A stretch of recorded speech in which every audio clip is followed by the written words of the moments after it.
ஒருத்தர் வேகமா நடந்து போறார். கடத்தெருவுல ஒரு ஸ்வீட்டு கடையை பாக்குறார். உடனே சடன் பிரேக் போட்டது மாதிரி நிக்கிறார். ஒரு ஸ்வீட் வாங்கி சாப்பிடலாமேன்னு மனசு சொல்லுது. டாக்டர் வேணாம்னு சொல்லியிருக்கிறார், உடம்புக்கு ஒத்துக்காது, அதனால அது வேணாம்னு சொல்லுது அறிவு. இவர் மனசு சொல்றத கேட்கல, அறிவு சொல்றபடி கேட்கிறார். அதனால மறுபடியும் வேகமா அங்கிருந்து நடந்து போயிடுறார். அவர் நல்ல மனுஷன். மனுஷனுக்கு அறிவும் இருக்குது, உணர்ச்சியும் இருக்குது. எதுக்கு எடுத்தாலும் உணர்ச்சி வசப்பட்டுக்கிட்டு இருக்கக்கூடாது, அறிவு வசத்துல நாம இருக்கணும். அப்பதான் நாம நல்லபடியா வாழ முடியும். இல்லைன்னா அவஸ்தை தான். மகாபாரதத்துல சந்தனுன்னு சொல்லி ஒரு அரசன் வர்றான். அவன் ஒரு சமயம் அறிவு வசப்படாம உணர்ச்சி வசப்படுறான். அதாவது ஒரு நாள் கங்கை கரையில ஒரு அழகான பொண்ணை பாக்குறான். இவனுடைய மனசு அவகிட்ட போயிடுது. அவளை கல்யாணம் பண்ணிக்கிறதுக்கு ஆசைப்படுறான். அந்த பொண்ணு சரின்னு சம்மதிக்கிறா. ஆனா ஒரு நிபந்தனை போடுறா. அந்த நிபந்தனைக்கு சம்மதம்னு சொன்னாதான் உன்னை கல்யாணம் பண்ணிக்குவேன்னு சொல்றா. சரி, அவ போட்ட நிபந்தனை என்ன தெரியுமா? இது மாதிரி நான் உங்க மனசு புண்படுற மாதிரி எந்த காரியம் பண்ணாலும் நீங்க என்ன ஏன்னு கேட்கக்கூடாது, நான் செய்யற காரியத்தை தடுக்கவும் கூடாது. அப்படி நீங்க செஞ்சா அடுத்த கணமே நான் உங்களை பிரிஞ்சு போயிடுவேன். இதுதான் அந்த பொண்ணு போட்ட நிபந்தனை. சந்தன அரசன் இந்த நிபந்தனையை ஒத்துக்கலாமா? இதை அறிவுபூர்வமா யோசிச்சிருந்தா இதுக்கு கட்டுப்பட்டுருக்க மாட்டான். இந்த நிபந்தனைக்கு நான் சம்மதிக்க மாட்டேன்னு தான் சொல்லியிருக்கணும். ஆனா அவன் அந்த நேரத்துல உணர்ச்சி வசத்துல இருந்தான். அதனால நீ என்ன சொன்னாலும் சரின்னு ஒத்துக்கிட்டான். அவளை கல்யாணம் பண்ணிக்கிட்டான். இதனால என்ன ஆச்சு? 7 பச்சை இளம் குழந்தைகளை பிறந்த உடனே அவ கங்கையில தூக்கி எறிஞ்சி கொல்லக்கூடிய கோர காட்சிய இவன் ஒண்ணு பின்னாடி ஒன்னா பார்க்க வேண்டியதா போச்சு. கடைசியில 8வது குழந்தை பிறந்ததுன்னு தான் அவனுடைய அறிவு மேலோங்குது. அந்த கொடிய செயலை தடுத்து நிறுத்துறான். அந்த 8வது குழந்தை தான் பின்னாடி பீஷ்மர் ஆகிறார். ஒரு பக்தி பிரசங்கத்துல ஒரு பேச்சாளர் இந்த விஷயத்தை சொல்லிவிட்டு இன்னொரு விஷயமும் சொன்னார். அது என்னன்னா, சந்தனு மன்னன் அறிவுக்கும் உணர்ச்சிக்கும் நடுவில் அகப்பட்டு தவிச்சதுனால அவன் வம்சத்துல வந்த கௌரவர்கள் உணர்ச்சி வசப்பட்டாங்க, பாண்டவர்கள் அறிவு வசப்பட்டாங்க அப்படின்னு சொன்னார். மனுஷனுக்கு உணர்ச்சியை விட அறிவு மேலோங்கி இருக்கணுங்கிறது சரிதான். ஆனால் அந்த அறிவை எப்படி உபயோகப்படுத்துறோம்ங்கிறது முக்கியம். ஒருத்தர் சொன்னார், சார் இன்னைக்கு கோயம்புத்தூர்ல ஒரு கல்யாணம், அதுக்கு நான் போக முடியலேன்னு நினைக்கும் பொழுது மனசுக்கு ரொம்ப வருத்தமா இருக்குது சார் அப்படின்னார். ரொம்ப உணர்ச்சி வசப்பட்டார். அதுக்காக கவலைப்படாதீங்க சார், ஒரு வாழ்த்து தந்தி கொடுத்துருங்களேன் அப்படின்னார் இன்னொருத்தர். அது எப்படி சார் முடியும்னார் அவரு. நான் தானே சார் கல்யாண மாப்பிள்ளை அப்படிங்கிறார் அந்த ஆள். அவனுக்கு வயசாயிட்டுது. இந்த கவலை பயம் எல்லாமும் அதிகமாயிட்டுது. மரண பயம், ராத்திரியில சரியா தூங்க முடியல, இப்படி ஆயிட்டுது நிலைமை. அந்த அரசன் ஏற்கனவே எப்படின்னா போர்க்களங்கள்ல எத்தனையோ பேரை ஓட ஓட விரட்டி இருக்கிறான். இருந்தாலும் இப்ப அந்த துணிச்சல்லாம் எங்கேயோ போயிட்டுது. பேசாம படுத்திருக்கிறான். அப்படியே படுத்தாலும் தான் தூக்கம் வர மாட்டேங்குது. என்ன பண்ணலாம்னு யோசிச்சான் இந்த மன்னன். உடனே எல்லா அமைச்சர்களையும் கூப்பிட்டான். எனக்கு நிம்மதி இல்லை, எதை நினைச்சாலும் பயமா இருக்கு, எனக்கு ஒரு ஆலோசனை சொல்லுங்க அப்படின்னா. என்ன ஆலோசனை வேணும் அப்படின்னு சொல்லி கேட்டாங்க. எனக்கு ஒரு நெருக்கடியான சந்தர்ப்பம் ஏற்பட்டு போச்சுன்னு வச்சுக்கோங்க. அந்த நேரத்துல நீங்க யாருமே என் பக்கத்துல இல்ல ஆலோசனை சொல்றதுக்கு அப்படின்னா, அந்த சமயத்துல எனக்கு உபயோகப்படுற மாதிரி ஒரு வாசகம், பொன்மொழி ஏதாவது சொல்லுங்க. அத நான் என்னுடைய வைர மோதிரத்துக்கு அடியில பதிச்சு வச்சுக்கிறேன் அப்படின்னார். தேவைப்படுறப்ப உதவும் அப்படிங்கறதுனால. அவர் போட்டிருந்த மோதிரமும் அதுக்கு தகுந்த மாதிரியே திறந்து மூடுறது மாதிரி அமைஞ்சிருந்தது. ஏதாவது வாசகம் எழுதுனா உள்ற வச்சுக்கலாம், அதுக்கான வசதி அதுல இருந்தது. அமைச்சர்கள்லாம் யோசனை பண்ணாங்க, இது மாதிரி ராஜா கேட்கிறார என்ன வாசகம், அதாவது பொன்மொழி சொல்லலாம் அப்படின்னு எல்லாரும் யோசனை பண்ணாங்க. ஒருத்தருக்குமே சரியா தோணல, ஒரே குழப்பமா இருந்தது. ஏன்னா நெருக்கடியான சமயத்துல உபயோகப்படுறது மாதிரி ஒரு பொன்மொழி வேணும்னு சொல்லியிருக்கிறார். அப்படி இப்படி யோசிச்சு பார்த்தா ஒண்ணுமே தோணல. எல்லாரும் குழம்பிக்கிட்டு இருந்த நேரத்துல ஒரு பெரியவர் அந்த பக்கமா வந்தார். அவர் சொன்னார், நான் வேணும்னா அதுக்கு பொருத்தமா ஒரு வாக்கியம் சொல்றேன், ஆனா ஒரு நிபந்தனை. அதை யாரும் ரொம்ப ஆர்வம் காரணமா அவசரப்பட்டு படிச்சிடக்கூடாது. அதை ரகசியமா அந்த மோதிரத்துக்குள்ள எழுதி வச்சுக்கணும். எப்பவாவது இக்கட்ல மாட்டிக்கிற சமயத்துல மட்டும், வேற வழியே இல்லை அப்படிங்கிற நிலைமையில மட்டும்தான் அதை திறந்து பார்க்கணும். அப்படி நீங்க இருக்கிறதா இருந்தா நான் அதை சொல்றேன் அப்படின்னாரு அந்த பெரியவர். சரின்னு ஒத்துக்கிட்டாங்க எல்லாரும். அதே மாதிரி அவர் ஒரு வாக்கியத்தை சொன்னார். அவர் சொன்ன வாக்கியத்தை ரகசியமா மோதிரத்துக்குள்ள பதிச்சு மூடியாச்சு. ராஜா அதை விரல்ல மாட்டிக்கிட்டார். கொஞ்ச நாள் ஆச்சு. அந்த ராஜாவுக்கு ஒரு சோதனை வந்தது. என்ன சோதனைன்னா, அடுத்த நாட்டு மன்னன் படையெடுத்துக்கிட்டு வந்துட்டான். அவன் இவர்கிட்ட ஏற்கனவே தோத்து போனவன், ஒரு வெறியில வந்திருக்கிறான். தோற்று போனவன் மறுபடியும் சண்டைக்கு வந்தா எப்படி வருவானோ அப்படி வர்றான். ஒரு வெறியில வந்தான், ஜெயிச்சுட்டான். என்னாச்சு இவரோட நிலைமைன்னா, நாட்டை இழந்துட்டார், எல்லாத்தையும் இழந்துட்டார். கடைசியா ஒரு அடிபட்ட குதிரையில ஏறி தப்பிச்சு போயிட்டார், வேற வழி இல்லைன்னு. பின்னாடி துரத்திக்கிட்டு வராங்க. இவர் ஒரு மலை உச்சிக்கு போயிட்டார். அதுக்கும் அப்பால போக முடியாது, ஏன்னா அந்த பக்கம் பயங்கர பள்ளம். உல்லாச பயணிகள் வந்து கண்டு கழிக்கிற இடம் அது. ஆனா இவருக்கு அது சாவு பயணத்தின் வாசல், திரும்பவும் முடியாது. அவ்வளவு குறுகிய பாதை அது, வேற வழியே இல்லை. இந்த நேரம் சூரிய ஒளி மோதிரத்துல பட்டு மின்னிச்சு. உடனே இவருக்கு ஞாபகம் வந்தது. மோதிரத்தை திறந்து படிக்கிறார். அதுல இருந்த வாசகம், இந்த நிலையும் மாறிவிடும், this too will pass away. அவருக்கு ஒரு தைரியம் வந்தது. பின்னாடி வந்தவங்களும் திசை மாறி வேற எங்கேயோ தேடி போயிட்டாங்க. அவங்க விரட்டிக்கிட்டு வரலன்னா இவ்வளவு அழகான ஒரு இடம் இருக்கிறதே எனக்கு தெரியாம போயிருக்குமேன்னு நினைச்சார். இவ்வளவு அழகை ரசிக்கிறதுக்காக ஒரு நாட்டையே கூட இழக்கலாம்னு தோணுச்சு அவருக்கு. அமைதியா அந்த அழகை ரசிச்சார். எதிரிகள்லாம் எங்கேயோ போயிட்டாங்க. மன்னர் நாடு திரும்பினார். மறுபடியும் படைகளை திரட்டினார். கொஞ்ச நாள்ல படை எடுத்துக்கிட்டு போனார். யாருகிட்ட தோத்து போனாரோ அவரையே வெற்றி கண்டு திரும்பி வர்றார். வரவேற்பு விழா பிரமாவப்படுது. ஆடல் பாடல் கோலாகலம். இதை பார்த்தது அந்த ராஜாவுக்கு தலகால புரியல. நம்மளை இனிமே யாராலையும் ஜெயிக்க முடியாதுன்னு நினைச்சார். அகம்பாவம் லேசா எட்டி பார்த்தது. இப்ப மறுபடியும் சூரிய ஒளிப்பட்டு மோதிரம் மின்னிச்சு. அதை திறந்து மறுபடியும் படிக்கிறார். இந்த நிலைமையும் மாறிவிடும், this too will pass away. அவ்வளவுதான். அவர் மனசு அடங்க ஆரம்பிச்சுட்டுது, ஆணவம் போயிட்டுது. இதுல இருந்து நாம தெரிஞ்சுக்க வேண்டியது என்னன்னா, எந்த சூழ்நிலையிலையும் நாம கவலைப்பட வேண்டியதில்லை. ஏன்னா இங்க எதுவுமே நிரந்தரம் இல்லை. அந்த ராஜா மாதிரியே நம்ம ஆளு ஒருத்தன் ஒரு மோதிரம் போட்டிருந்தான். அதுக்குள்ள அவன் எழுதி வச்சிருந்த வாசகம், எதுக்கும் கவலைப்படாதே அப்படிங்கிறது தான். ஒரு நாள் பயங்கரமான கவலையோட உட்காந்துருந்தான். பக்கத்துல இருந்தவங்க சொன்னாங்க, இது மாதிரி சந்தர்ப்பத்துல தான் நீ உன் மோதிரத்தை திறந்து பார்க்கணும்னாங்க. இவனுக்கு கவலையோட எரிச்சலும் சேர்ந்துகிட்டது. அது எப்படி முடியும், இப்ப திருட்டு போனது என்னோட அந்த மோதிரம் தானே அப்படின்னு சொல்லிவிட்டு தலையில கை வச்சுட்டு உட்காந்துட்டான். இப்படிலாம் சொல்றது உண்டு. இருந்தாலும் நாம எந்த சூழ்நிலையிலையும் கவலைப்பட வேண்டியதில்லை அப்படிங்கிற உண்மையை புரிஞ்சுக்கணும். அப்படி கவலைய வெல்றதுக்கான வழி தெரிஞ்சுட்டதுன்னா வாழ்க்கையில வெற்றி நிச்சயம். அங்க நபிகள் நாயகம் உட்கார்ந்திருக்கிறார். அந்த சமயம் அம்மா அங்க வர்றாங்க. அவங்க கையில திராட்சை பழ கொத்து, அதை கொண்டுகிட்டு நபிகள் கிட்ட கொடுக்கறாங்க. சாப்பிடுங்க அப்படின்னு சொல்லி ரொம்ப அன்பா வேண்டிக்கிறாங்க. நபிகள் நாயகமும் ரொம்ப பிரியமா அதை வாங்கிட்டார். அதுக்கப்புறம் அதை சாப்பிட ஆரம்பிச்சார். நபிகள் நாயகம் மதீனாவில் தங்கி இருந்தப்போ இது மாதிரி நிறைய பேர் பழங்களையும் தின்பண்டங்களையும் கொண்டுட்டு வந்து கொடுக்கறது வழக்கம். நபிகள் நாயகம் என்ன பண்ணுவார்னா, அதையெல்லாம் வாங்குவார். உடனே பக்கத்தில் இருக்கிற தோழர்கள் எல்லாருக்கும் பகிர்ந்து கொடுப்பார், தானும் சாப்பிடுவார். இதுதான் எப்போதும் வழக்கம். ஆனா இந்த தடவை என்னாச்சு தெரியுமா, அவர் அப்படி பண்ணல. ஒவ்வொரு பழமா எடுத்து தானே சாப்பிட்டுக்கிட்டு இருக்கிறார். அவர் விருப்பமா சாப்பிடுகிற காட்சியை ஆசை தீர பார்த்துக்கிட்டு இருந்தாங்க அந்த வயசான அம்மா, அந்த பழத்தை கொடுத்தவங்க. அவங்களுக்கு ரொம்ப மகிழ்ச்சியா இருந்தது, மன நிறைவா இருந்தது. நாம ஆசையா கொண்டுகிட்டு வந்து கொடுக்கிற பழத்தை நபிகள் நாயகம் இவ்வளவு பிரியமா சாப்பிடுறாரே அப்படின்னு நினைச்சு ரொம்ப சந்தோஷப்பட்டாங்க. அதுக்கப்புறம் அங்க இருந்து அவங்க புறப்பட்டு போயிட்டாங்க. இந்த அம்மா போனதுக்கு அப்புறம் பக்கத்துல இருந்த தோழர்கள் பேச ஆரம்பிச்சாங்க. ஏன்னா அவங்களுக்கு சந்தேகம், இன்னைக்கு வித்தியாசமா நடந்துகிட்டாரே அப்படின்னு. அண்ணலே, எது உங்களுக்கு வந்தாலும் எங்க எல்லாருக்கும் கொடுத்துட்டு தான் நீங்க சாப்பிடுவீங்க. இன்னைக்கு மட்டும் நீங்க அப்படி செய்யலையே, எல்லா பழத்தையும் நீங்களே சாப்பிட்டீங்களே, அதுக்கு என்ன காரணம் அப்படின்னு கேட்டாங்க. இப்படி கேட்கறதுனால நாயகம் அதை தப்பா புரிஞ்சுக்க மாட்டார் அப்படிங்கறது அவங்களுக்கு தெரியும். யாரும் எதையும் அவர்கிட்ட கேட்கலாம், அப்படி கேட்கறதுக்கு உரிமை உண்டு. இந்த ஜனநாயக முறைகளுக்கு அவர்கள் கொடுத்த மரியாதை இது.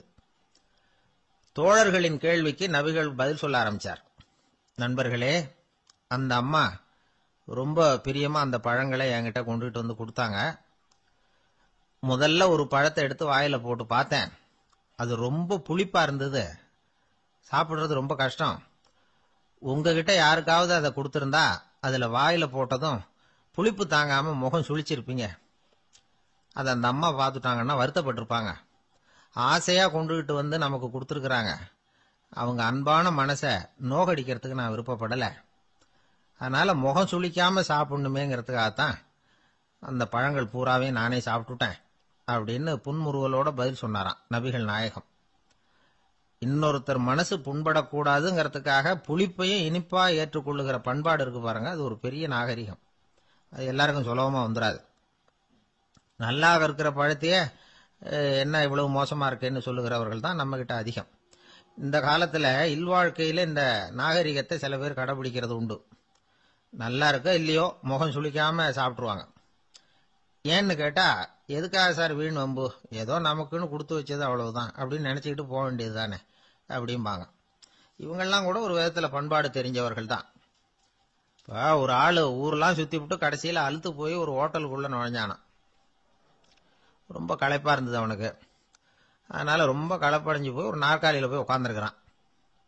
இவனை பார்த்ததும் சர்வர் ஓடி வந்தார். சார் உங்களுக்கு என்ன வேணும்னு கேட்டார். எனக்கு தேவை 2 தோசையும் கொஞ்சம் அன்பான வார்த்தைகளும் அப்படின்னா. சர்வர் உள்ள போனார். 2 தோசையை கொண்டாந்து வச்சார். அன்பான வார்த்தை கேட்டனே அப்படின்னா இவன். சர்வர் ரொம்ப பணிவா குனிஞ்சு இவன் காதோரமா சொன்னார், ஐயா இந்த தோசையை சாப்பிட்றாதீங்க, புளிச்சு போன பழைய மாவு அப்படின்னார். இது பாருங்க, அன்பான வார்த்தையும் 2 தோசையும் கேட்டார், கொண்டாந்து கொடுத்துட்டார். இப்படி இருக்கிறவர்களும் இன்றைய மனிதர்கள்ல அதிகம். அதனால மனிதர்கள் ஒவ்வொருத்தரும் ஒவ்வொரு விதம். நம்ம கிட்ட பிரியமா நடந்துகிறவர்கள் மனம் கோணும்படி நாம் நடந்து கொள்ளக்கூடாது அப்படிங்கிறது தான் நபிகள் நாயகம் அவருடைய செயல் மூலமா நமக்கு உணர்த்தி இருக்கிற வாழ்வியல் உண்மை. காதுங்கிறது எப்பவும் திறந்தே இருக்கக்கூடிய ஒண்ணுதானே. சில பேர் பேசிக்கிட்டே இருப்பாங்க, நாமும் கேட்டுக்கிட்டே தான் இருப்போம். அவர் என்ன சொன்னாரு திருப்பி சொல்லு அப்படின்னு சொன்னா சொல்ல தெரியாது. காது சரியா கேட்டாலும் நாம பேசுறத மற்றவங்க சரியா கேட்கறாங்களா அப்படிங்கிறது சந்தேகம்தான். இந்த சந்தர்ப்பத்துல ஒரு உண்மையை நாம புரிஞ்சுக்கணும். அதாவது என்னன்னா, கேட்பதுங்கிறது வேற, கவனிக்கிறதுங்கிறது வேற. அதாவது கேட்கறதுன்னா அது ஹியரிங், கவனிக்கிறது அப்படின்னா அது லிசனிங். கேட்கறதுங்கிறது தன்னிச்சையா நடக்கக்கூடிய ஒரு செயல். இப்போ ஒரு சாலையில நடந்து போயிட்டு இருக்கிறோம், எவ்வளவோ சத்தம் நம்ம காதுல விழுந்துகிட்டு இருக்கு. கார் போற சத்தம் கேட்குது, பறவை ஒரு மரத்துல இருந்து கத்துது, அந்த சத்தம் கேட்குது. இப்படி நிறைய காதுல விழுந்துகிட்டு இருக்கு. ஆனா கவனிக்கிறதுங்கிறது எப்படின்னா, நம்ம முழு மனசை செலுத்தி உன்னிப்பா கேட்கறது. எத்தனையோ சத்தத்துக்கு நடுவுல தன்னுடைய குழந்தை அழற சத்தத்தை தாய் தெரிஞ்சுக்க முடியுது இல்லையா, அது மாதிரி. விவரம் தெரிஞ்சவங்க எல்லாம் என்ன சொல்றாங்கன்னா, கவனித்தல் அதாவது லிசனிங் அப்படிங்கிற செயல்ல 3 அம்சங்கள் இருக்கிறதாக சொல்றாங்க. அது என்ன 3 அம்சங்கள் அப்படின்னா, முதல்ல காதால கேட்கறது, இது முதல் அம்சம். 2வது என்னன்னா கேட்டதை புரிஞ்சுக்கிறது. 3வது என்னன்னா என்ன புரிஞ்சுக்கிட்டோம்ங்கிறத தெரிவிக்கிறது, ஃபீட்பேக் அப்படின்னு சொல்றமே. அது ஒரு ஆசிரியர் வகுப்புல பாடம் நடத்திட்டு இருக்கிறார். வெறுமனே கேட்கிற குழந்தை ஒரு காதால வாங்கி இன்னொரு காதால விட்டுடும். அதாவது கேட்கிற குழந்தை அப்படி செய்யும். ஆனா கவனிக்கிற குழந்தை கேட்டதை புரிஞ்சுக்கும். என்ன புரிஞ்சுக்கிட்டேன்னு கேட்டா பதில் சொல்லும். இதுதான் கேட்கறதுக்கும் கவனிக்கிறதுக்கும் உள்ள வித்தியாசம். ஒரு புள்ளி விவர கணக்கு என்ன சொல்லுது தெரியுமா?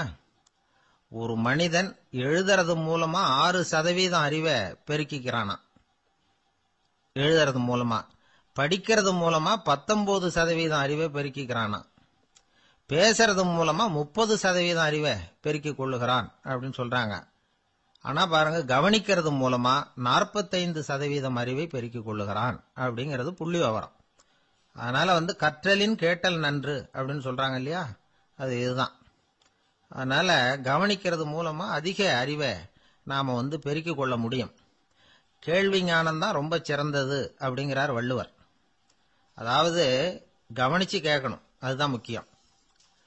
மற்றவங்க சொல்றத நல்லா கவனிக்க முடியாதபடிக்கு நாமே சில தடைகளை ஏற்படுத்திக்கிறோம், அல்லது நம்ம அறியாமலே அப்படி ஒரு தடை உண்டாயிடுது. அந்த தடைகளை தாண்டணும் அல்லது தகர்த்து எறியணும் அப்படிங்கிறது பெரியவர்கள் சொல்லுகிற யோசனை. அது என்ன தடைகள் அப்படின்னா, நமக்கு தெரியாத இவர் என்ன சொல்லிட போறார் அப்படிங்கிற நினைப்பு, இது ஒரு தடை. சொல்லி முடிக்கிறதுக்கு முன்னாடியே குறுக்க பேசுறது, மனசு அங்கேயும் இங்கேயும் அலையிறது, இதெல்லாம் தான் தடைகள். ஆசிரியர் பாடம் நடத்துறார் அப்படின்னா மாணவர்கள் அக்கறையா கவனிக்கணும். அப்பதான் பரீட்சையில பாஸ் ஆக முடியும். வீட்டுக்குள்ள கணவன் சொல்றத மனைவி கவனிச்சு கேட்கணும். மனைவி சொல்றத கணவன் கவனிச்சு கேட்கணும். இல்லைன்னா குழப்பமாயிடும்.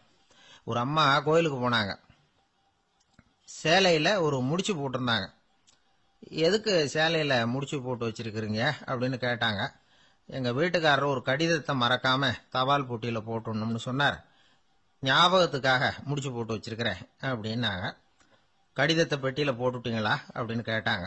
அது எப்படிங்க முடியும், அவர் கடிதத்தை என்கிட்ட கொடுக்க மறந்துட்டாரே அப்படின்னாங்களாம்.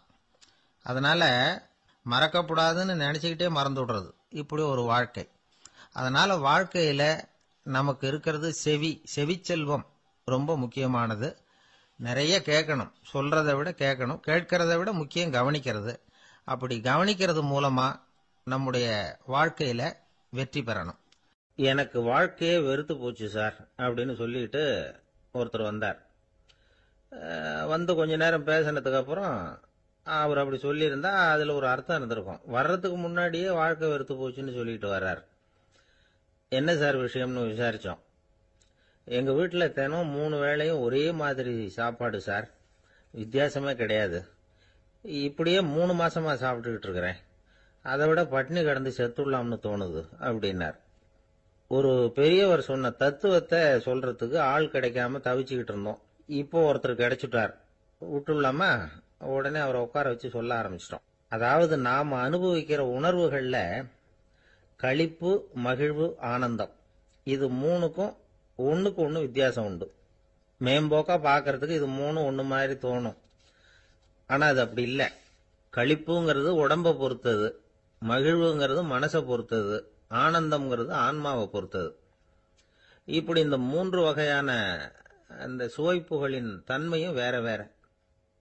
இப்ப முதல்ல களிப்புங்கிறத எடுத்துக்குவோம். நம்ம புலன்களுக்கு களிப்பை தரக்கூடிய பொருள்களுக்கு சில விசேஷ குணம் உண்டு. அது எப்படின்னா, சீக்கிரமே சலிப்பு உண்டு பண்ணும். ஒருத்தர் அந்த பொருளை எடுத்துக்கிட்டா அது இன்னொருத்தருக்கு குறைஞ்சிரும். உணவு, உடை, இதெல்லாம் களிப்பை தரக்கூடிய பொருள்கள். இப்போ உதாரணத்துக்கு, ஒரு சாப்பாட்டு மேசையில ஒரு பாத்திரத்துல 10 இட்லி இருக்கு. அதுல ஒரு 2 இட்லிய நம்ம தட்டுல எடுத்து வச்சு சாப்பிடுறோம். நாம சாப்பிட்ட அந்த இட்லி நிச்சயமா எதிரில் உட்கார்ந்துருக்கிறவருக்கு இல்லை, அவருக்கு உபயோகப்படாது. நாம சாப்பிட்ட அதே இட்லியை அவரும் சாப்பிட முடியாது, அவர் வேறதான் எடுத்து வச்சுக்கணும். அது மாதிரி நாம ஒரு சட்டையை எடுத்து போட்டுக்கிறோம், அதே சட்டையை அதே நேரத்தில் இன்னொருத்தர் போட்டுக்க முடியாது. புலன்களுக்கு களிப்பை தரக்கூடிய இது மாதிரி பொருள்கள்லாம் முதல் தடவை நமக்கு கொடுக்கிற களிப்பை 2வது தடவையும் கொடுக்காது. 3வது தடவை இன்னும் குறையும், கடைசியில வெறுப்பாக மாறிடும்.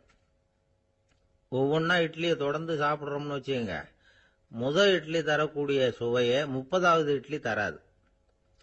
முதல் தடவை புது சட்டையை போட்டுக்கிறப்ப நமக்கு இருக்கிற களிப்பு அதே சட்டையை 100வது தடவையா போட்டுக்கிறோம்னு வைங்க, அப்ப இருக்குமா? இருக்காது. இதுதான் களிப்பு. அதாவது சீக்கிரமே சலிப்பை தரக்கூடியது. ஒருத்தர் எடுத்துக்கிட்டா இன்னொருத்தருக்கு குறைஞ்சு போகக்கூடியது. ஆனா மகிழ்ச்சிங்கிறது அப்படி இல்லை. ஒருத்தர் அனுபவிக்கிறதுனால இன்னொருத்தருக்கு குறைஞ்சு போகாது. இப்ப காலையில சூரியன் உதயம் ஆகிறத பார்த்து சந்தோஷப்படுறோம், அதையே இன்னொருத்தரும் பார்த்து சந்தோஷப்படலாம். ஒரு நல்ல சங்கீதத்தை கேட்கிறோம், ஒரு அழகான ஓவியத்தை ரசிக்கிறோம், நீங்க ரசிக்கிற அதே நேரத்தில் இன்னொருத்தரும் அதை ரசிக்கலாம். அதனால அது குறைஞ்சு போறது இல்லை. இது மகிழ்வு. ஆனா ஒண்ணு, ஒரே பாடலை திரும்ப திரும்ப கேட்டுக்கிட்டு இருந்தா கடைசியில் அலுப்பு தட்டும். அதாவது மகிழ்வுங்கிறது எப்படின்னா, மற்றவங்களோட பகிர்ந்து கொள்றதுனால குறையாது. ஆனா ஒரே பொருள் மீண்டும் மீண்டும் அனுபவிப்ப தர்றப்போ முதல்ல மகிழ்வு அதிகரிச்சு அதுக்கப்புறம் அது மங்கி மறைஞ்சு போயிடும். இதுதான் அந்த மகிழ்வுங்கிறதுக்கு இலக்கணம். சரி, இப்போ 3வதா சுகம் தரக்கூடிய ஆனந்தம்ங்கிறது எப்படின்னா, இது நமக்கு உள்ளே இருந்து சுரக்கிறது. மனசு சலனங்கள்ல இருந்து விடுபடுறப்போ இந்த ஆனந்தம் நமக்கு கிடைக்கும். இது நிலையான சுகம், ஆத்ம சுகம். களிப்பிலிருந்து மகிழ்வுக்கும், மகிழ்விலிருந்து ஆனந்தத்துக்கும் செல்றதுதான் மனிதன் நடத்த வேண்டிய முக்கியமான பயணம். இவ்வளவு விஷயத்தையும் கேட்டுட்டு இந்த காலத்து பையன் ஒருத்தன் வந்தான். சார், இப்போ நீங்க ஒரு சாப்பாட்டு மேசையில ஒரு 10 இட்லி வைக்கிறீங்க, என்ன உட்கார வைங்க, எதிரில் இன்னொருத்தனை உட்கார வைங்க. நான் களிப்பு மகிழ்வுலாம் தாண்டி நேரடியா ஆனந்தத்துக்கு பயணம் பண்ணி காட்டுறேன் அப்படின்னா. ஒன்னும் புரியல அவன் சொன்னது. அது எப்படி, என்ன பண்ணுவ நீ அப்படின்னு சொல்லி கேட்டோம் ஆச்சரியமா. 2 இட்லி சாப்பிட்டா தானே சார் களிப்பு, நான் 10 இட்லியும் மொத்தமா சாப்பிட்டுருவேன், அடுத்தவனுக்கு எதுவும் கிடைக்காது, அவனுக்கு கிடைக்காதபடி நாமே சாப்பிட்டுறோம்ல, அதுதானே நமக்கு ஆனந்தம் அப்படின்னு அதுக்கு ஒரு விளக்கம் சொல்றான். ஒரு ஆளை அடையாளம் கண்டுபிடிக்கணும்னா அதுக்கு சுலபமான வழி என்ன? முகத்தை பார்த்து கண்டுபிடிக்கிறது தான். ஆனா மனுஷன் தப்பு பண்ண ஆரம்பிக்கும் பொழுது அவனை கண்டுபிடிக்கிறதுக்கு வேற வழிகளை தான் கையாள வேண்டியிருக்கு. கைரேகை அதுக்கு ரொம்ப உபயோகப்படுது. கைரேகைகள் ஒருத்தருக்கு இருக்கிறது மாதிரி இன்னொருத்தருக்கு இருக்கிறது இல்லை. பல் வரிசையும் அப்படிதான். ஏமாத்துறவங்க அதிகமா போனா இருக்கிறவங்க எச்சரிக்கையா இருக்க வேண்டியிருக்குது. பயோமெட்ரிக்ஸ் அப்படிங்கிறது ஒரு பெரிய தொழில்நுட்பம். இதை உபயோகப்படுத்தி சில பாதுகாப்பு உத்திகளை எல்லாம் உருவாக்கி இருக்கிறாங்க அமெரிக்காவில். வீட்டுக்கு சொந்தக்காரர் குரல் கொடுத்தா கதவு திறக்கும், அல்லது அவர் கை வச்சா கதவு திறக்கும். மற்றவங்க யாரு என்ன பண்ணாலும் கதவு திறக்காது. இது ஒரு முறை. அவரோட குரல் அல்லது கைரேகை ஒரு எலக்ட்ரானிக் சாதனத்துல ஏற்கனவே பதிவு பண்ணப்பட்டிருக்கும். இவர் குரல் கொடுக்கறப்போ அல்லது கையை வைக்கிறப்போ அதை ஒப்பிட்டு பார்த்து சரியா இருந்தா கதவு திறக்கிறது மாதிரி ஒரு ஏற்பாடு. இதே மாதிரி ஒருத்தரோட விழித்திரையில உள்ள இரத்த குழாய் அமைப்பு பாருங்க, அது கூட ஒருத்தருக்கு இருக்கிறது மாதிரி இன்னொருத்தருக்கு இருக்கிறது இல்லை. அதனால அதை வச்சு அடையாளம் கண்டுபிடிக்கக்கூடிய சாதனங்களும் இப்ப பழக்கத்துக்கு வந்தாச்சு. கைரேகையை ஒப்பிடுற சாதனத்தை விட விழித்திரை இரத்த குழாய் அமைப்பை அடையாளம் காணுற சாதனம் இருக்கு பாருங்க, இது ரொம்ப நுட்பமானது. இது நம்ப தகுந்தது. ஒரு ஆளை அடையாளம் கண்டுபிடிக்கிறதுக்கு இது எடுத்துக்கிற நேரம் 1 வினாடி தான். ஒரு கருவி இருக்கும், அதுல உள்ள ஒரு சிறு துளையில கண்ணை வச்சு பார்க்கணும். உடனே இந்த சாதனம் குறைந்த சக்தி உள்ள இந்த அகசிவப்பு ஒளியை பாய்ச்சி அவரது விழித்திரையின் இரத்த குழாயை ஆராய்ச்சி பண்ணி ஏற்கனவே அதோட நினைவு பெட்டகத்துல பதிவு பண்ணி வச்சிருக்கிறோமே அந்த அமைப்புகளோட இதை ஒப்பிட்டு பார்த்து சரியான ஆள் தானா இல்லையா அப்படின்னு அடையாளம் காட்டிவிடும். குரலை வச்சு அடையாளம் கண்டுபிடிக்கிறதும் இந்த பயோமெட்ரிக்ஸ் முறைகள்ல ஒண்ணு. ஒரு நபரோட குரல்ல டிஜிட்டல் குறியீடுகளை மாத்தி பதிவு பண்ணிக்கிட்டு மீண்டும் அதே குரலை இனம் காணக்கூடிய சாதனங்கள் ஏற்கனவே அமெரிக்காவில எல்லாம் விற்பனைக்கு வந்தாச்சு. ஒரு ஆளுக்கு ஜலதோஷம் பிடிச்சிருந்தா கூட அந்த சாதனம் சரியாவே கண்டுபிடிச்சிருமா. குரலை மாத்தி பேசுறவங்க கூட இந்த கருவியை ஏமாத்த முடியாது. இத ஆஸ்பத்திரிகள், வங்கிகள்ல உள்ள இரும்பு பெட்டக காப்பறைகள் இங்கெல்லாம் உபயோகப்படுத்தலாம். குழந்தைகள் உள்ள இடங்களுக்கு இது ரொம்ப உபயோகப்படும். கதவு பூட்டிக்கிட்டுதுன்னு வச்சுக்கோங்க, கதவை திறக்கிறதுக்கு சாவி உபயோகப்படுத்த தெரியாத குழந்தைகள் குரல் எழுப்பிய கதவை திறந்துட முடியும். எதிர்காலத்தில் இந்த பயோமெட்ரிக்ஸ் முறை இன்னும் பல ஆச்சரியங்களை ஏற்படுத்தும் அப்படின்னு எதிர்பார்க்கறாங்க. ஸ்டியரிங்க தொட்டதுமே காரு ஸ்டார்ட் ஆயிடும், சாவி வேண்டியதில்லை. காரு சொந்தக்காரர் தொட்டாதான் ஸ்டார்ட் ஆகும், வேற யாராவது தொட்டா ஸ்டார்ட் ஆகாது. ஒரு மனுஷனோட நடை, அவர் டைப் ரைட்டரை தொடுகிற விதம், இதையெல்லாம் வச்சு கூட ஆளை அடையாளம் காணக்கூடிய தொழில்நுட்பம் வரலாம். என்னதான் தொழில்நுட்பம் வளரட்டும், குடும்பத்துக்குள்ள நடக்கிற திருட்டுகளை கண்டுபிடிக்கிறது ரொம்ப கஷ்டம். ஒரு வீட்டுல பெட்டியில இருந்த பணம் காணாம போச்சு, வீட்டுக்காரரோ அல்லது பையனோ தான் எடுத்திருக்கணும். பெட்டியை திறந்து பார்த்தா அந்த வீட்டுக்காரம்மா இதுல இருந்து பணத்தை எடுத்தது நிச்சயமா என் வீட்டுக்காரர் தான் அப்படின்னு சொல்ல முடியல அவங்களால. யோசிச்சாங்க. என்னம்மா இப்படி யோசிக்கிறீங்களேன்னு கேட்டிருக்காங்க. நிச்சயமா இந்த பணத்தை எடுத்தது என் வீட்டுக்காரர் இல்லை அப்படின்னு உறுதியா சொல்லிவிட்டாங்க அந்த அம்மா. இது கேட்டவங்களுக்கு ரொம்ப ஆச்சரியமா இருந்தது. அந்த வீட்டுக்காரருக்கு அது ரொம்ப பெருமையா இருந்தது. அது எப்படி அவ்வளவு கரெக்டா சொல்றீங்க அப்படின்னு கேட்டிருக்கிறாங்க. அப்ப அந்த அம்மா சொல்லிச்சான், பெட்டியில இன்னும் கொஞ்சம் பணம் மிச்சம் இருக்குது, இவர் எடுத்திருந்தாருன்னா அப்படி மிச்சம் வச்சிருக்க மாட்டார், அதனாலதான் அப்படி சொன்னேன் அப்படின்னாங்க. ஒரே ஒரு ஊர்ல ஒரு அம்மா இருந்தாங்க. அந்த அம்மாவுக்கு ஒரே ஒரு பிள்ளையாண்டான். அவனுக்கு ரொம்ப அக்கறையோட கல்யாணம் பண்ணி வச்சாங்க. கல்யாணம் முடிஞ்சதும் மருமக பொண்ணு வீட்டுக்கு சேர்ந்தது. அப்பாடா, என் கடமை முடிஞ்சது, இனிமே அக்கடான்னு எங்கேயாவது ஒரு மூலையில படுத்து கிடக்கலாம் அப்படின்னு நினைச்சாங்க அந்த அம்மா. ஆனா நினைக்கிறபடி எங்க நடக்குது? அதுக்கப்புறம் தான் பிரச்சனையே ஆரம்பமாச்சு. மருமகள் குணம் சரியில்லை, ஒரு மாதிரி. அந்த பொண்ணு வீட்டுக்கு வந்ததுமே முதல் வேலையா மாமியாரை பார்த்து, அதுதான் நான் வந்துட்டேன்ல, இனிமே உங்களுக்கு என்ன வேலைங்க, புறப்பட வேண்டியது தானே, காசி ராமேஸ்வரம்னு எங்கேயாவது போங்க அப்படின்னுட்டு தான். மாமியாரை பார்த்தாங்க, கொஞ்சம் யோசனை பண்ணாங்க. இந்த பாருமா, நீ இப்படி சொல்றதுக்கு முன்னாடியே வீட்டை விட்டு புறப்படணுங்கிற முடிவுக்கு நான் வந்துட்டேன். வீட்டை மட்டும் இல்ல, இந்த உலகத்தை விட்டே கூட போறதுக்கு தயாரா இருக்கிறேன். ஆனா ஒரே ஒரு விஷயத்துக்காக என் உயிரை கையில பிடிச்சிக்கிட்டு இருக்கிறேன் அப்படின்னாங்களாம். என்ன விஷயம்னு கேட்டது இந்த மருமக பொண்ணு.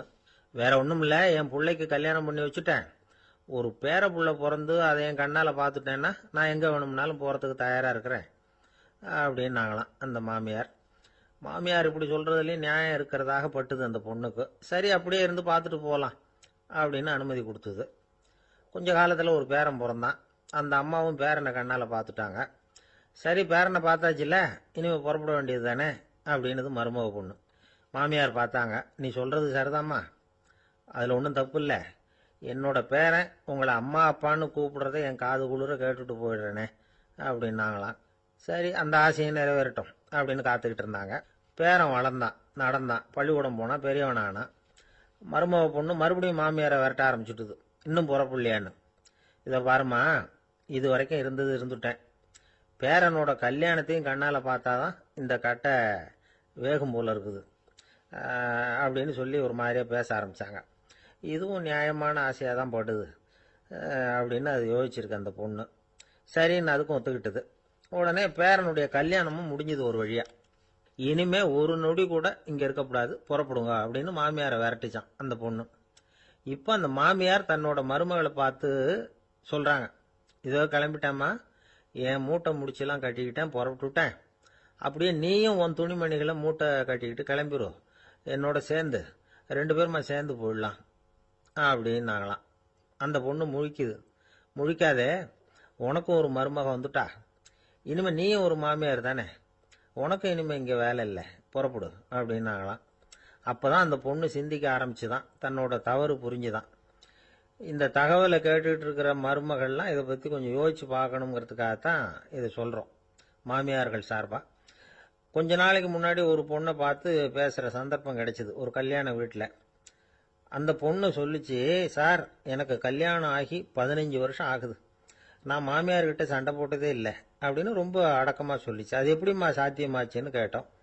எனக்கு கல்யாணம் ஆகி 15 வருஷம் தான் ஆச்சு, ஆனா என் மாமியார் செத்து போய் 20 வருஷத்துக்கு மேல ஆயிட்டுது அப்படின்னுது. லோகமானிய பாலகங்காதர திலகர் இருந்தார்ல, அவருக்கு 15 வயசுலயே கல்யாணம் நடந்துதான்.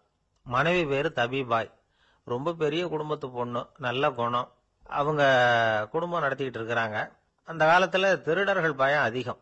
இந்த காலத்துல மட்டும் என்னன்னு கேக்குறீங்களா? நீங்க கேக்குறது நியாயம்தான்.